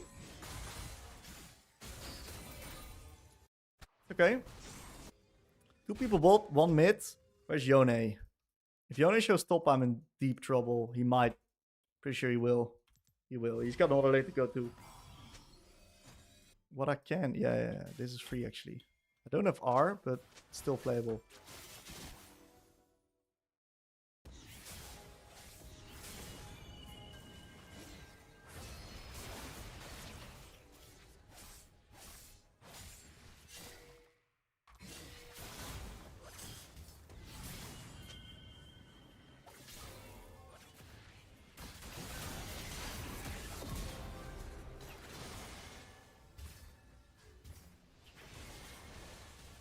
I can't play. I have to leave him. Not sure where Seraphine died, but that's not ideal.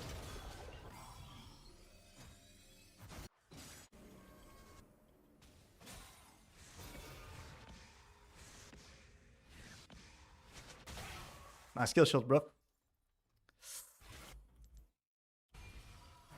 How do we win this game? How do we win this game?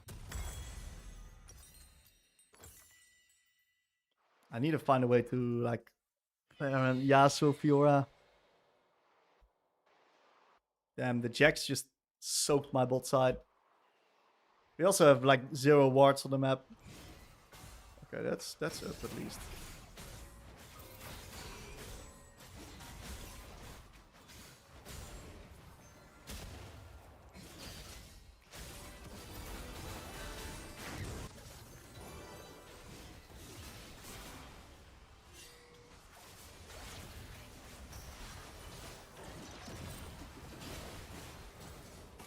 Oh shit, am I dead? Damn. Tried to help Seraphine, it's my bad. I didn't play with the Fiora there, right? I helped someone that was unhelpable. Tough game, man. Tough game.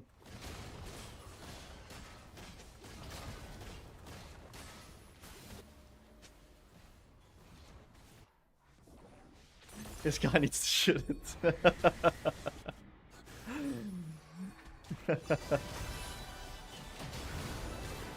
Damn.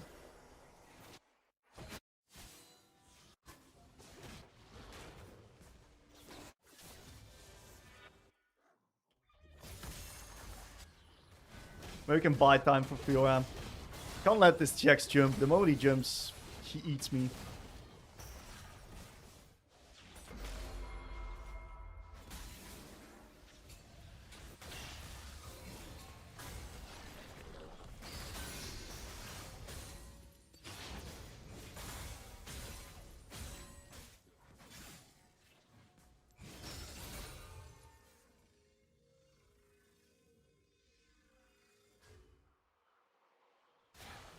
All my camps are gone now.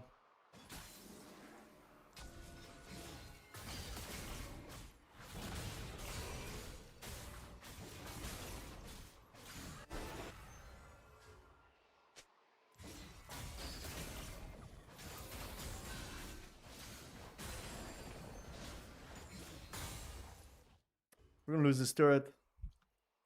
Can't do anything about it.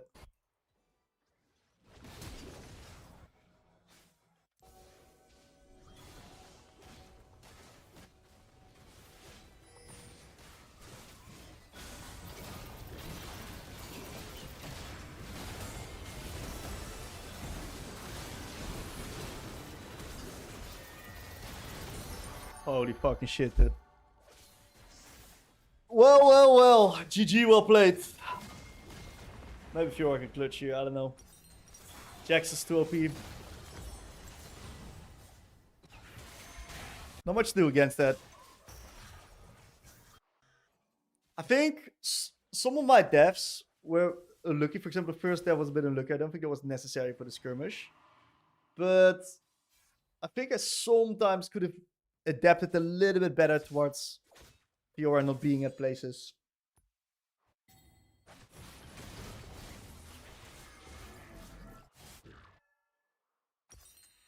See if we can maybe cross map Drake. Can kind of stall the game. Hard though.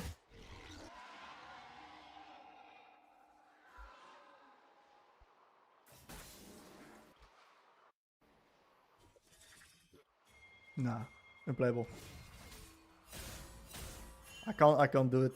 I don't have the time before they arrive. We need to also push out waves. This guy inting.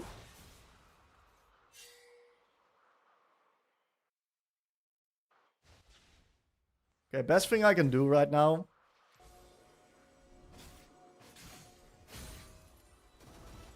is pray to God that someone's gonna fight Fiora in the side. Okay, this is my opportunity. This is the only thing I can do.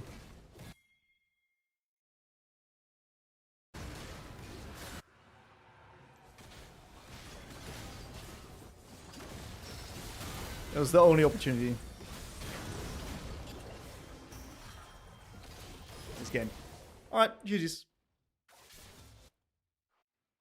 So it's always unfortunate out of field games like these because these are probably the most frustrating games out of all. The games where you get out the field and then there's very limited learning to get because well, mid lane would be a lot easier to get learning from it. When out the field, it's like kind of whatever, right? These situations are so unique.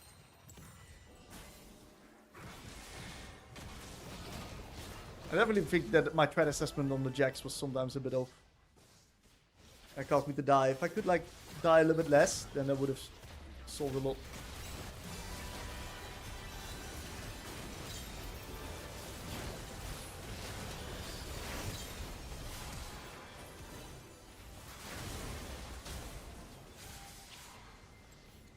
GG's.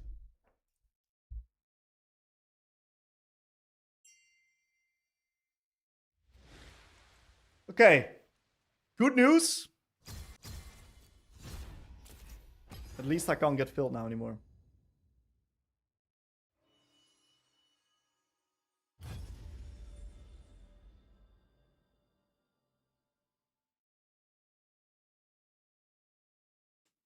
Yeah. You know, it happens. I can't change them. I can't change their laning phase, right? That's not in my control. So that's okay. Just accept that it's out of my control how they lane, and really focus on what I could have done better, which I think some of my depths were bad. Div Studio YouTube. Hello, I saw your video on how to consistently win as a mid laner fundamental guide. Could you make one for range free range? Yeah, I'd love to, dude. I'd love to. Absolutely possible. You got a problem. You know the champ hopping is not good, but mine is worse. I'm role hopping. All right. Pick the role you enjoy the most and stick to it for 3 months minimum. Set a self accountability challenge.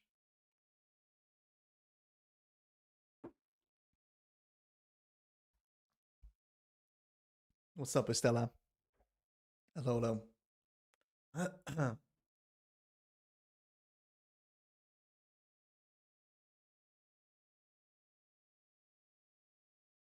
Next OPGG reviews will be next week, guys. They will be next week on the Friday. I'm gonna do another Q&A, another OPGG review next week on the Friday. If you guys want questions answered or anything like that, join the Discord, and link's gonna be in the description. Join the Discord, and you can put your questions already in the specific channel. Is there a specific place in the Discord where I can get advice with my champ pool? I don't do that like throughout the week. If you put a question in the context, the content for community for the live stream, I'll get to it next week on the Friday. Reason I don't do it throughout the week is because that's the value of my coaching program. That's where I do it on like a daily basis. Otherwise, it would devalue. Gotta be realistic with that. Okay, mid lane, great. Let's do Syndra or let's do Victor, guys. One of them.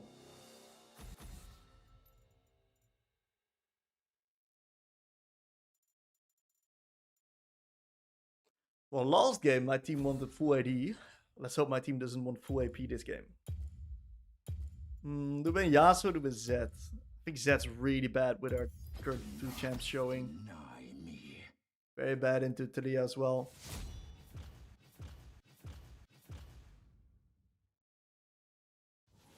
Might do Syndra, guys.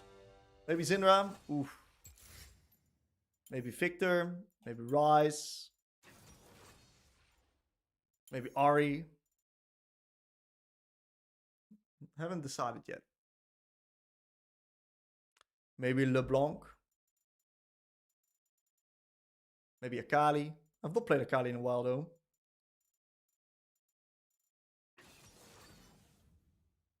Poppy Sublime.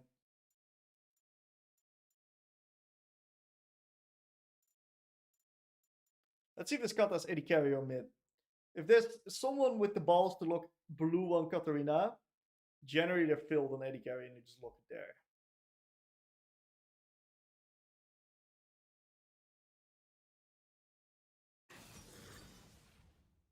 Wow.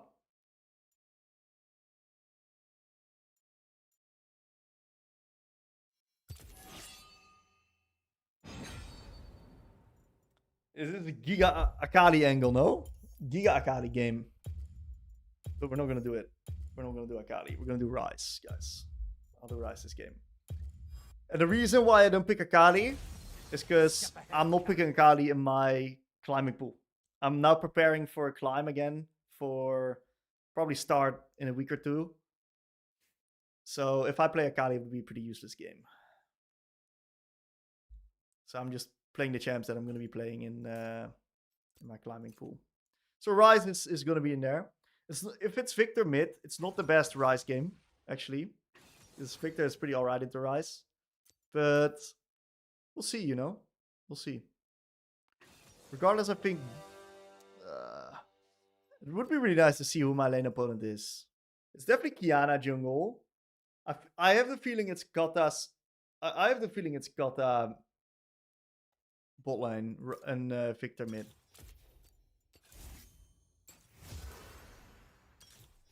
That's the feeling I get. I'm not sure exactly, but that's the vibe I get. We'll see. Let's take this. What's the easy AD mid to implement in your pool? Well, all AD mids are a little bit tricky. So there's not really an easy one. But I think Naafiri is a relatively easy one. It's probably one of the easiest ones to get. It's also pretty unique. Not a lot of people know how to play into Naafiri, especially in lower ranks. Okay, Ryze versus Victor, mage for mage. Key, I'm going to try to get lane control using my shorter cooldowns, get access to the wave. I did read the Victor mid really well, so that's good. I'm going to see if I can get a level 1 ward out. Should have walked the other way around, it's shorter. Playing into Bard. Bard can really fuck me up. So I'm gonna actually walk like this. So to make sure that Bard can't fuck me up. Okay. If Victor contests me, I'm happy making shit messy. I don't want to like have a trade where he just Qs me, because that's when he wins, right? So I can use his shorter cooldown right now to like kind of step up, get up control over the wave.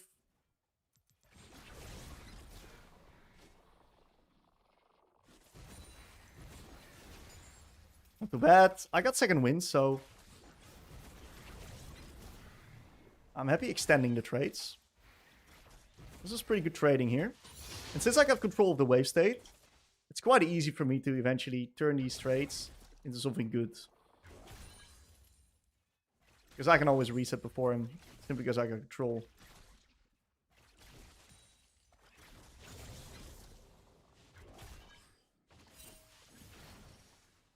Well, that's fucking terrible, isn't it?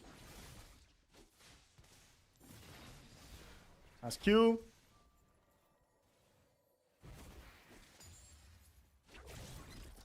Don't want to use too much mana. I'm kind of aiming for a reset on wave 5. Nice E to get my mana flow band. Oh, I didn't have mana flow band. Well, that's kind of lucky then. That's a pretty useless E. He wants to invade again. Oh, this Kha'Zix is on the tear, dude. My jungler is fucking going at it. I need to get control of the bot side of the wave state in case something happens.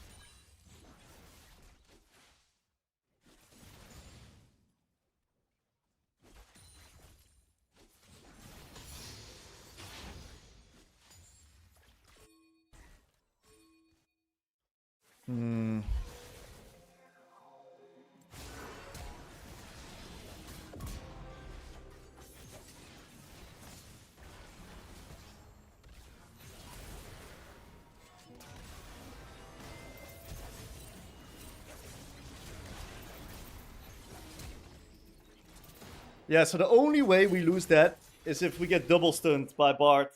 So I wanted to run back in to actually kill the Bard after the Jhin W. But it was a little bit unlucky that Jhin had the same ID. So we got double stunned. It was really fucking brutal, the entire fight, because I have to brute force there because of the Kha'Zix being completely out of the game, right? Lane went really well before that. That's okay.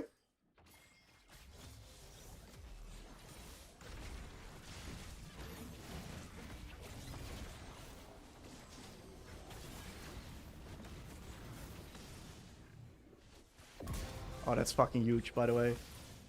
That's such an insane kill. Really like the combo usage there.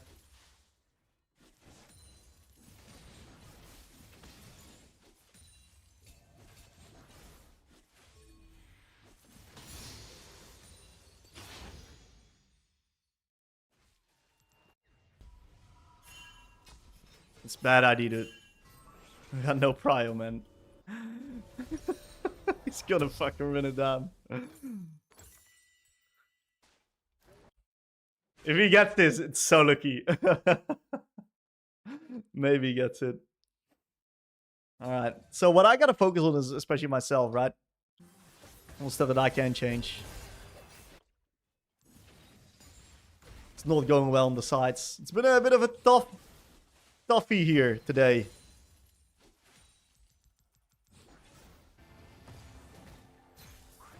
Oh, I can do this.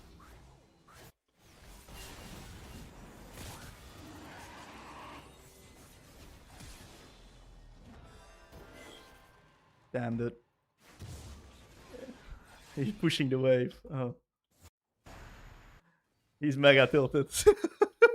It's fine. It's fine.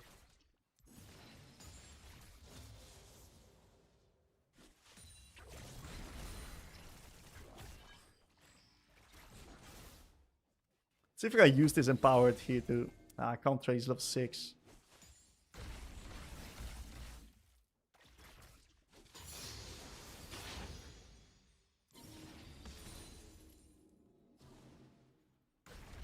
think he knew.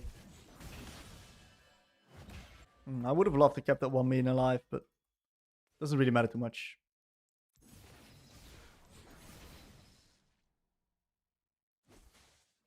We're gonna keep control of the wave state.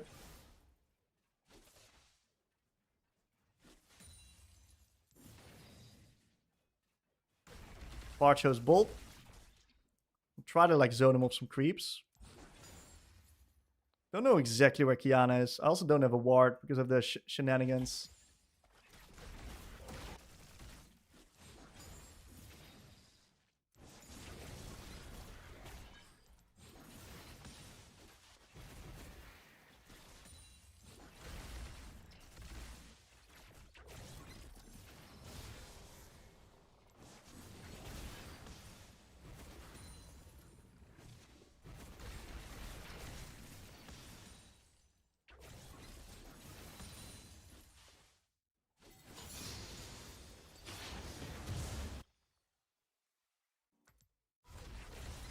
I have to stay. I want to reset soon on Catalyst.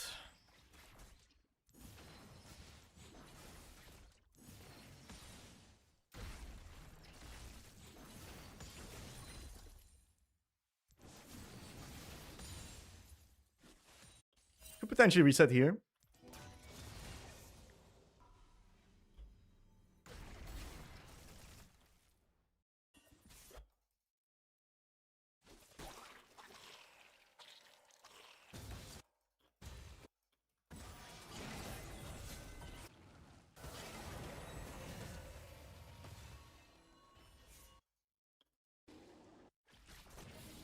I was hoping Bolt, but I think they knew. They probably had vision.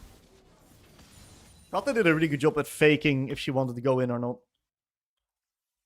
Okay, so no reset for me because I used my tempo on Bolt that didn't work into anything.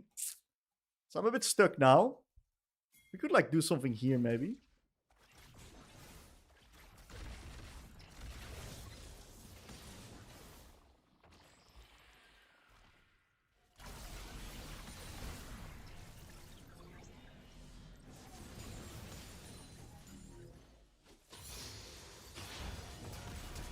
Thank fucking God, we made something happen.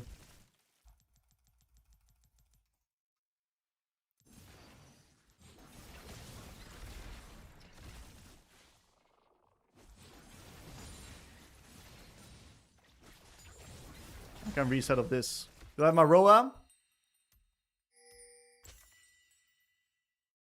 Fuck me, one more wave.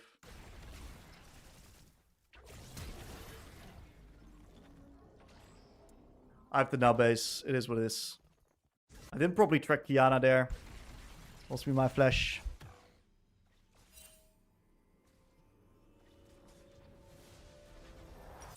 We do got Roa, which is a pretty strong spike. I'm still fine in isolation.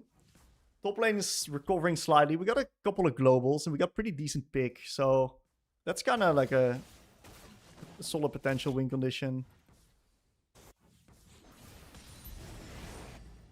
Getting Drake is nice. I can maybe hard push this and dive Bolt. Don't do much on top because we don't have any fish in there.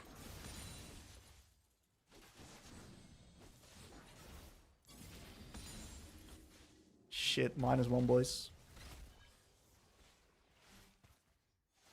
We died on the strong side. Not ideal.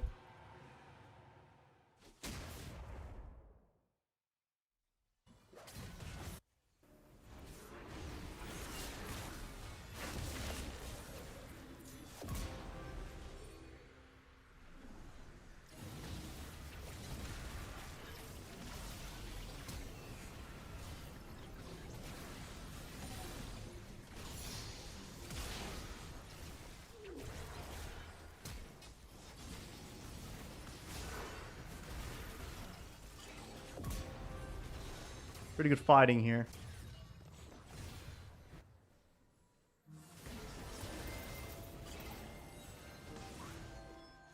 He's dead.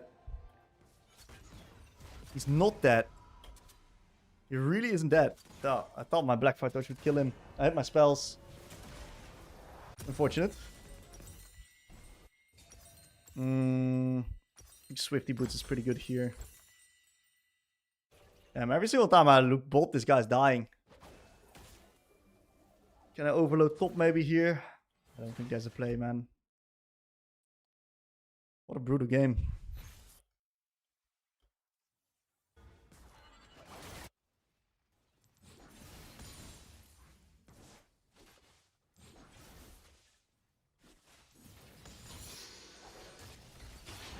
Maybe I can move top here.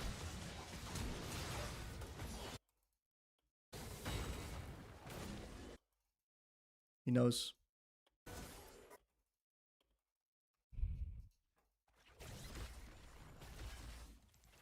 I'm really trying to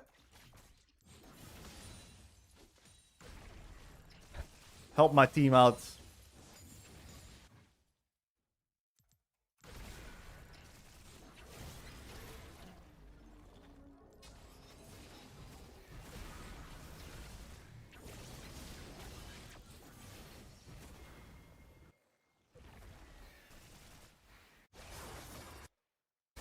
It's a pick, not too bad.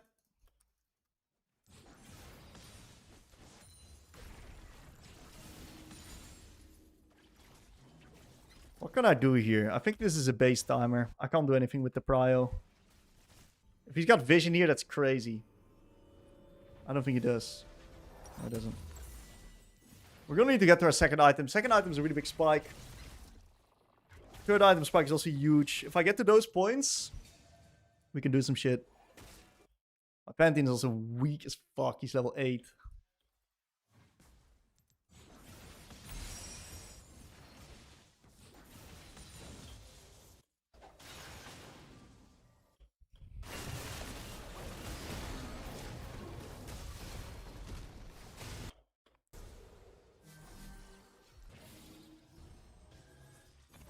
Oh, she should have not taken it. If he doesn't take that, it's good. Panty needs to back and move mid. I'll push top.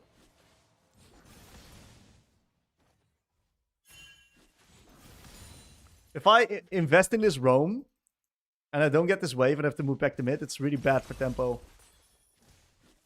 Right now I'm also denying the enemies the experience of this wave here. Okay.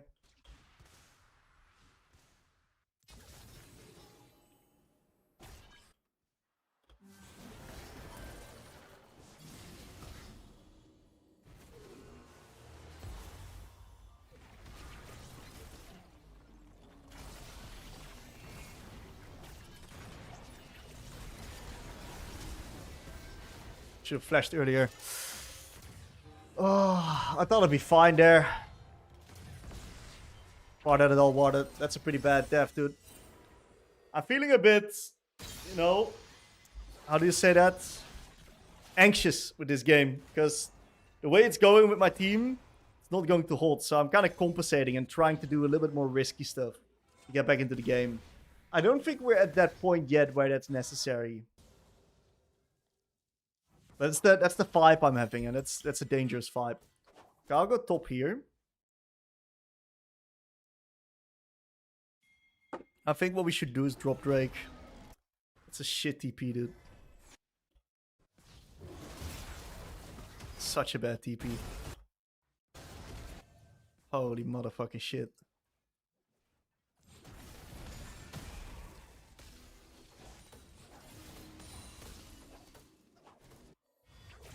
Okay, killing Victor would be good. We don't kill him. Oh, this game is a disaster. I can't really do too much. I'm pretty sure Bard's still hovering. And I don't have info on Kiana. So contesting him is very dangerous. If I die, game's over. And he's kind of inviting trades with his movement. I don't have enough information to play the game right now. Bard's here. One shot in Kha'Zix.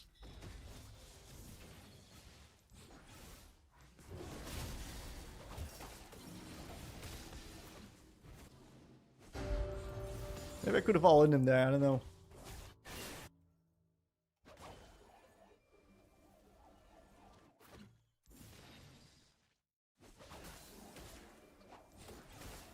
might need to try.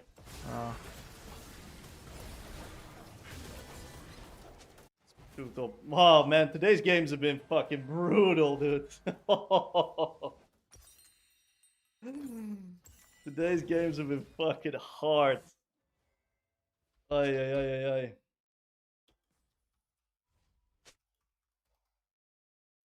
How do we get back here? I'm like the only one that's like remotely strong.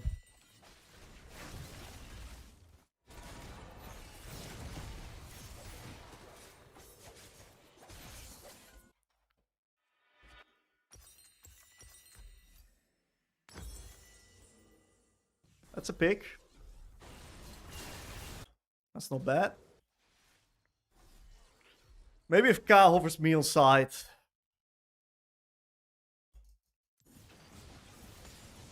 We just have leaking lanes everywhere. -1. Losing these cannons on the spot.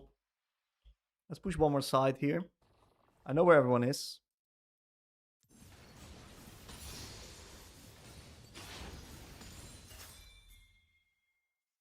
Everyone's fucking dying.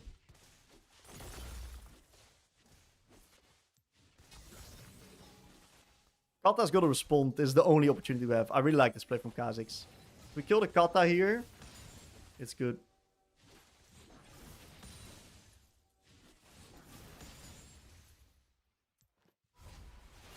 Oh, he rushed it. Oh.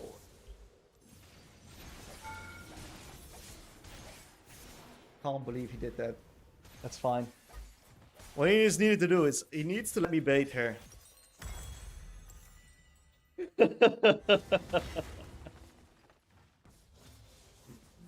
He can't solo her, unfortunately. She is triple items.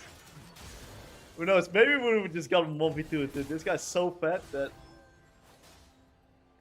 I don't know if it would have even mattered.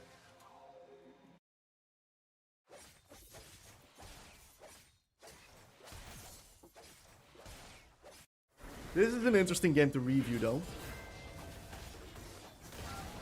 This is a very interesting game to review. Okay, I'm gonna need to defend bot. Can't do anything here, though.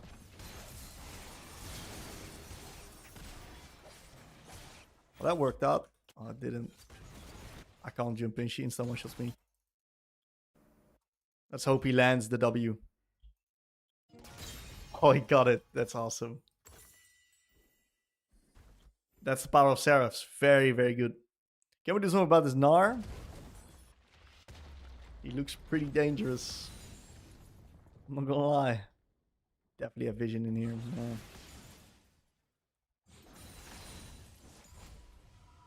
I can push one more probably because we're up tempo. Only thing I gotta be careful of is making sure that there's no tempo trappers here.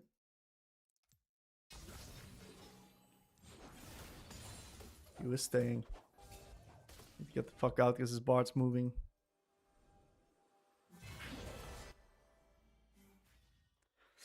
It's so hard to play, man. With Bard everywhere. That's a good pick by the boys. Chaos Bolt, we can't really continue fighting. I can use this timer and Gnar as a way to maybe push out top.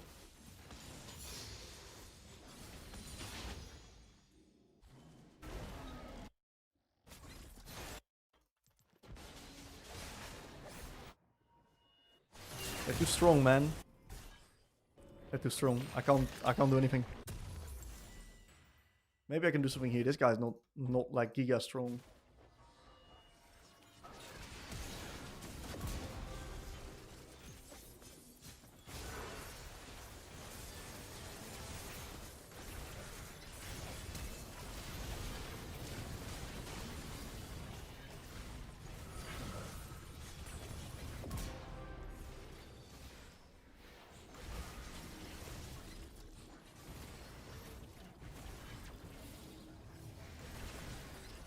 Oh, what did he get for shield? Oh, this is Q. I misspaced.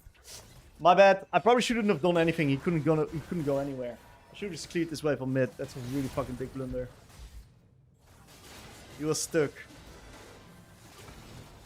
I kind of ended there. I was too slow at realizing that. Got him?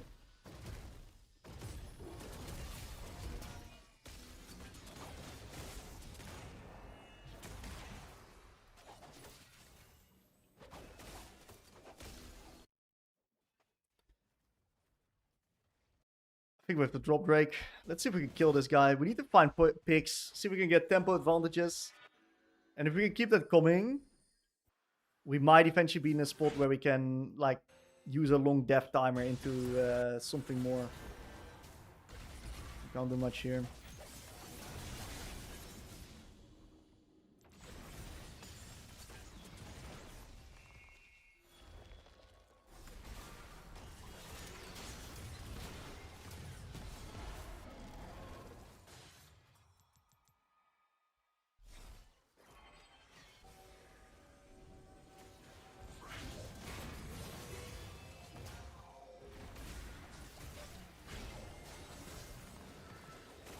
Trying to use the fork that we have to...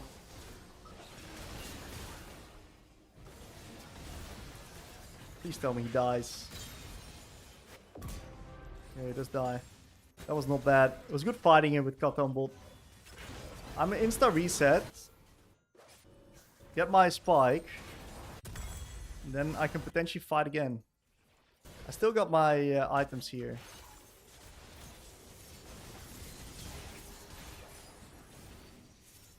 This guy is giga tanky now too.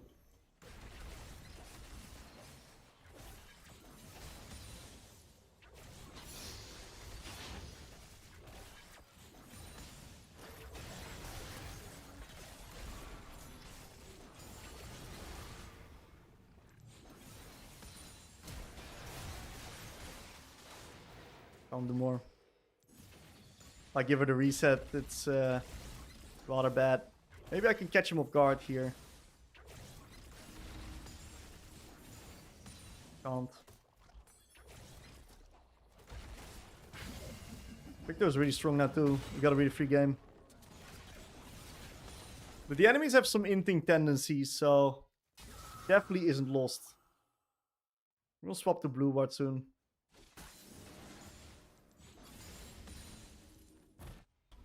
What's the best item to buy? Sonia's? Probably Sonia's. Maybe I need damage. Maybe I need pen. It's only the Kata that really has the defensive stats. It's annoying. He might be inting here.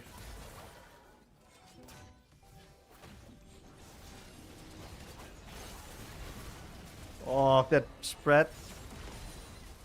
It's a good chunk though.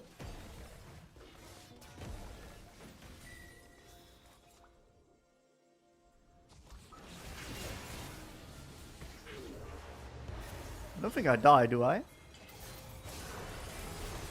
I giga die. Holy shit. She's killing us in the tower here.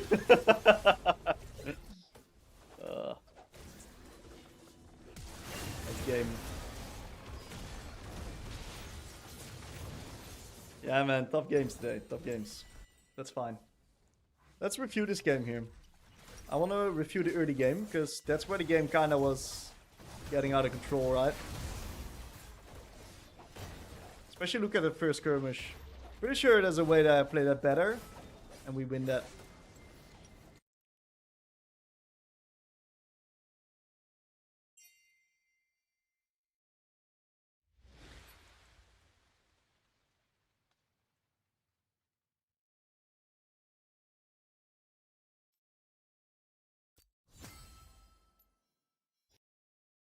Okay. Let's take a look here. What we can do, we can just use this one here to then review it. Can we turn on the... Look at that, not too bad. Okay, so laning phase was also really good. I got the early prio. This was good. We were winning the trades. We got complete control of the lane. I was moving into bot side. This was correct. Then we got the skirmish happening. Could have been there earlier. Now I'm pretty damn early if you ask me. I've got good conditions too. I got good mana. Still got pots. I think my info gathering is alright. Let's take a look at how I fight this.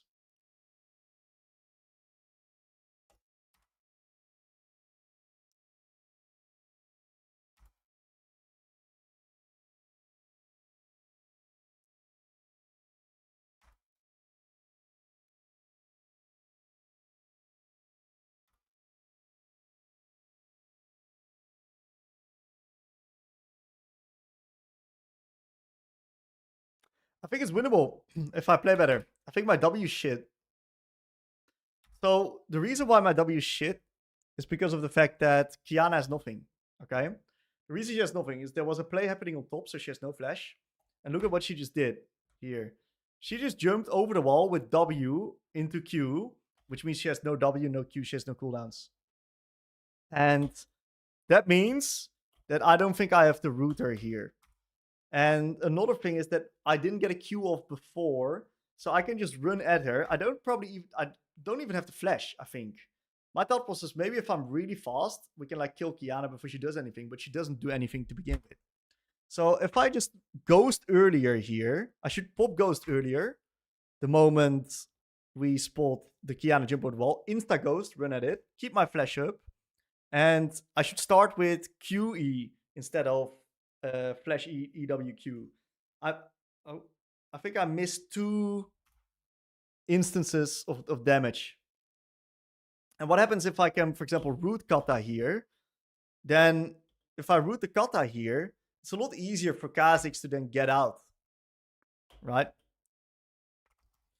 One thing I didn't realize before this skirmish, yeah, I did realize Poppy was dead, but maybe another way of playing it is just going for the 1-for-1 and getting the fuck out, because that also works, right? We just don't flash for Kiana, get the 1-for-1, leave this guy to die, don't extend the skirmish, move back to mid. That's another way of going about it. It just stinks that bot lane died 2v2. And the Kha'Zix invades were shit. They were so bad. Ads on my own stream. Why can't I skip it? I can.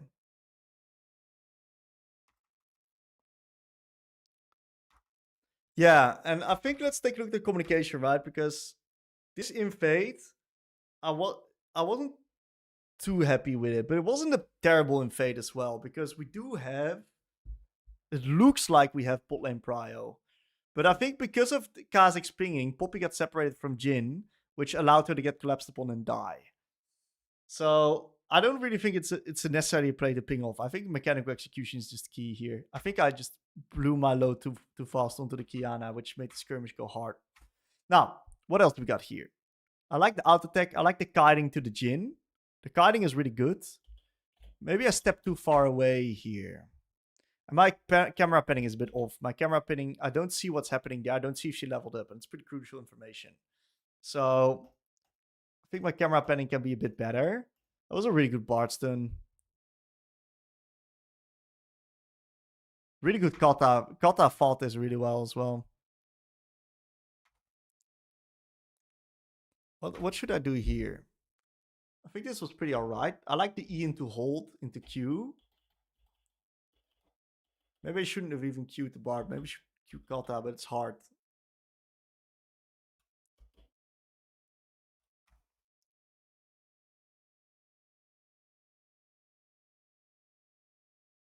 Missed my fucking Q here because I got stunned by the Victor W. I wanted to EWQ. The Victor W got me. It was just a really good Bard stun.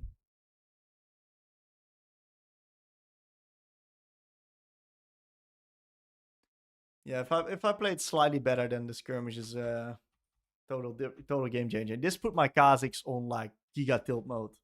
But I'm actually in a pretty good spot here because we killed the Victor afterwards. What happened on this roam? Because I've misused a lot of my tempo. Could I have moved faster here? I'm pretty sure I could have. I'm pretty fast actually. Come back from base. I'm pretty damn fast actually. Could have been a little bit faster if I used my W to clear the wave.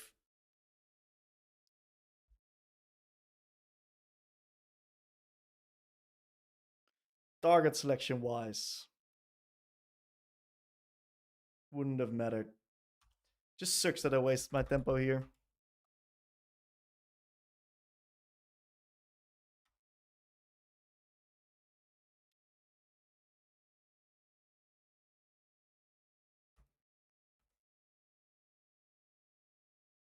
What can I do here?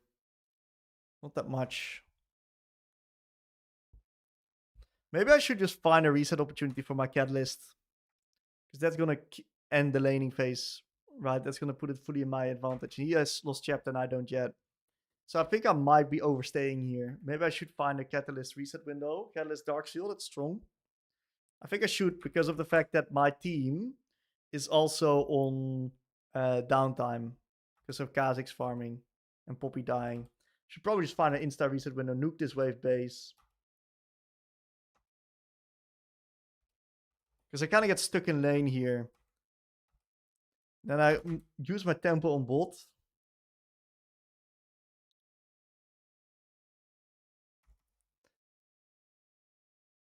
This gives Victor free reign, right? I think he got like a plate of this. I didn't get a plate, but he did get a lot of free minions. Couldn't really contest the Victor the way I wanted to.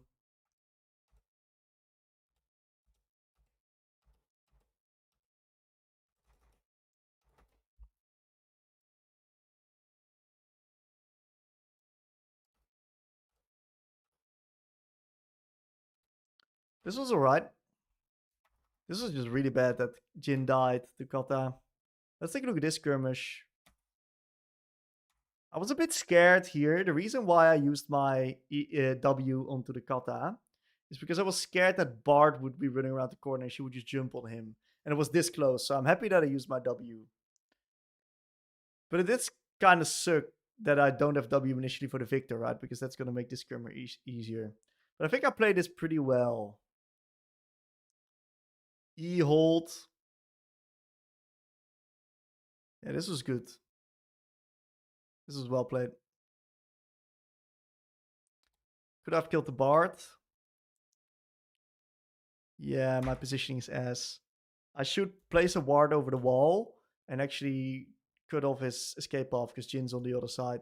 So my position is really bad here. I should never run down, I should run up. So that's actually terrible. That was a free kill. I think it's a big kill too, because I'm pretty sure this guy's got a shutdown. Yeah, oh, that would have been a huge kill, because instead of buying boots, I could get lost chapter. Man, that would have been a huge kill, dude. Alright, here I use my tempo. Into top, which doesn't amount into anything. And then the bot lane explodes. So I can't really do anything there. So it's a bit unfortunate because I'm trying to get stuff done on the map, but everyone's just dying everywhere. It's just fucking hard. I think the big takeaway from this game is really the skirmishing. My skirmishing is not good enough this game. I tried. It was a hard game. But I'm going to review more skirmishes on Rise. Just to get the spell usage properly lined up. Good learnings. So, to give you guys a little bit of context, right? What I did here is I was very intentional with what I reviewed. I went to the key moments of the game that felt bad. And I went over those positions, saw what happened, why it went wrong, what I could have done to improve it. And look at it especially through a micro-macro lens in this case. There's a bit of a reviewing technique that we can use to approach these type of situations. Okay, guys, a little bit of unfortunate games. Honestly, you know, that happens to the best of us. This is just the reality of League. Thank you for joining in today's stream. Next week, I'll be back on the Friday as well with another stream. We're going to start with like a Q&A, going over a lot of questions, champion pool, OPG, whatever. Join the Discord if you have any questions. Chuck it in the designated channel for it. Yeah, really appreciate y'all for hanging out with me today. Thank you for joining in. And I'll see you guys next week with some more. Peace out, guys.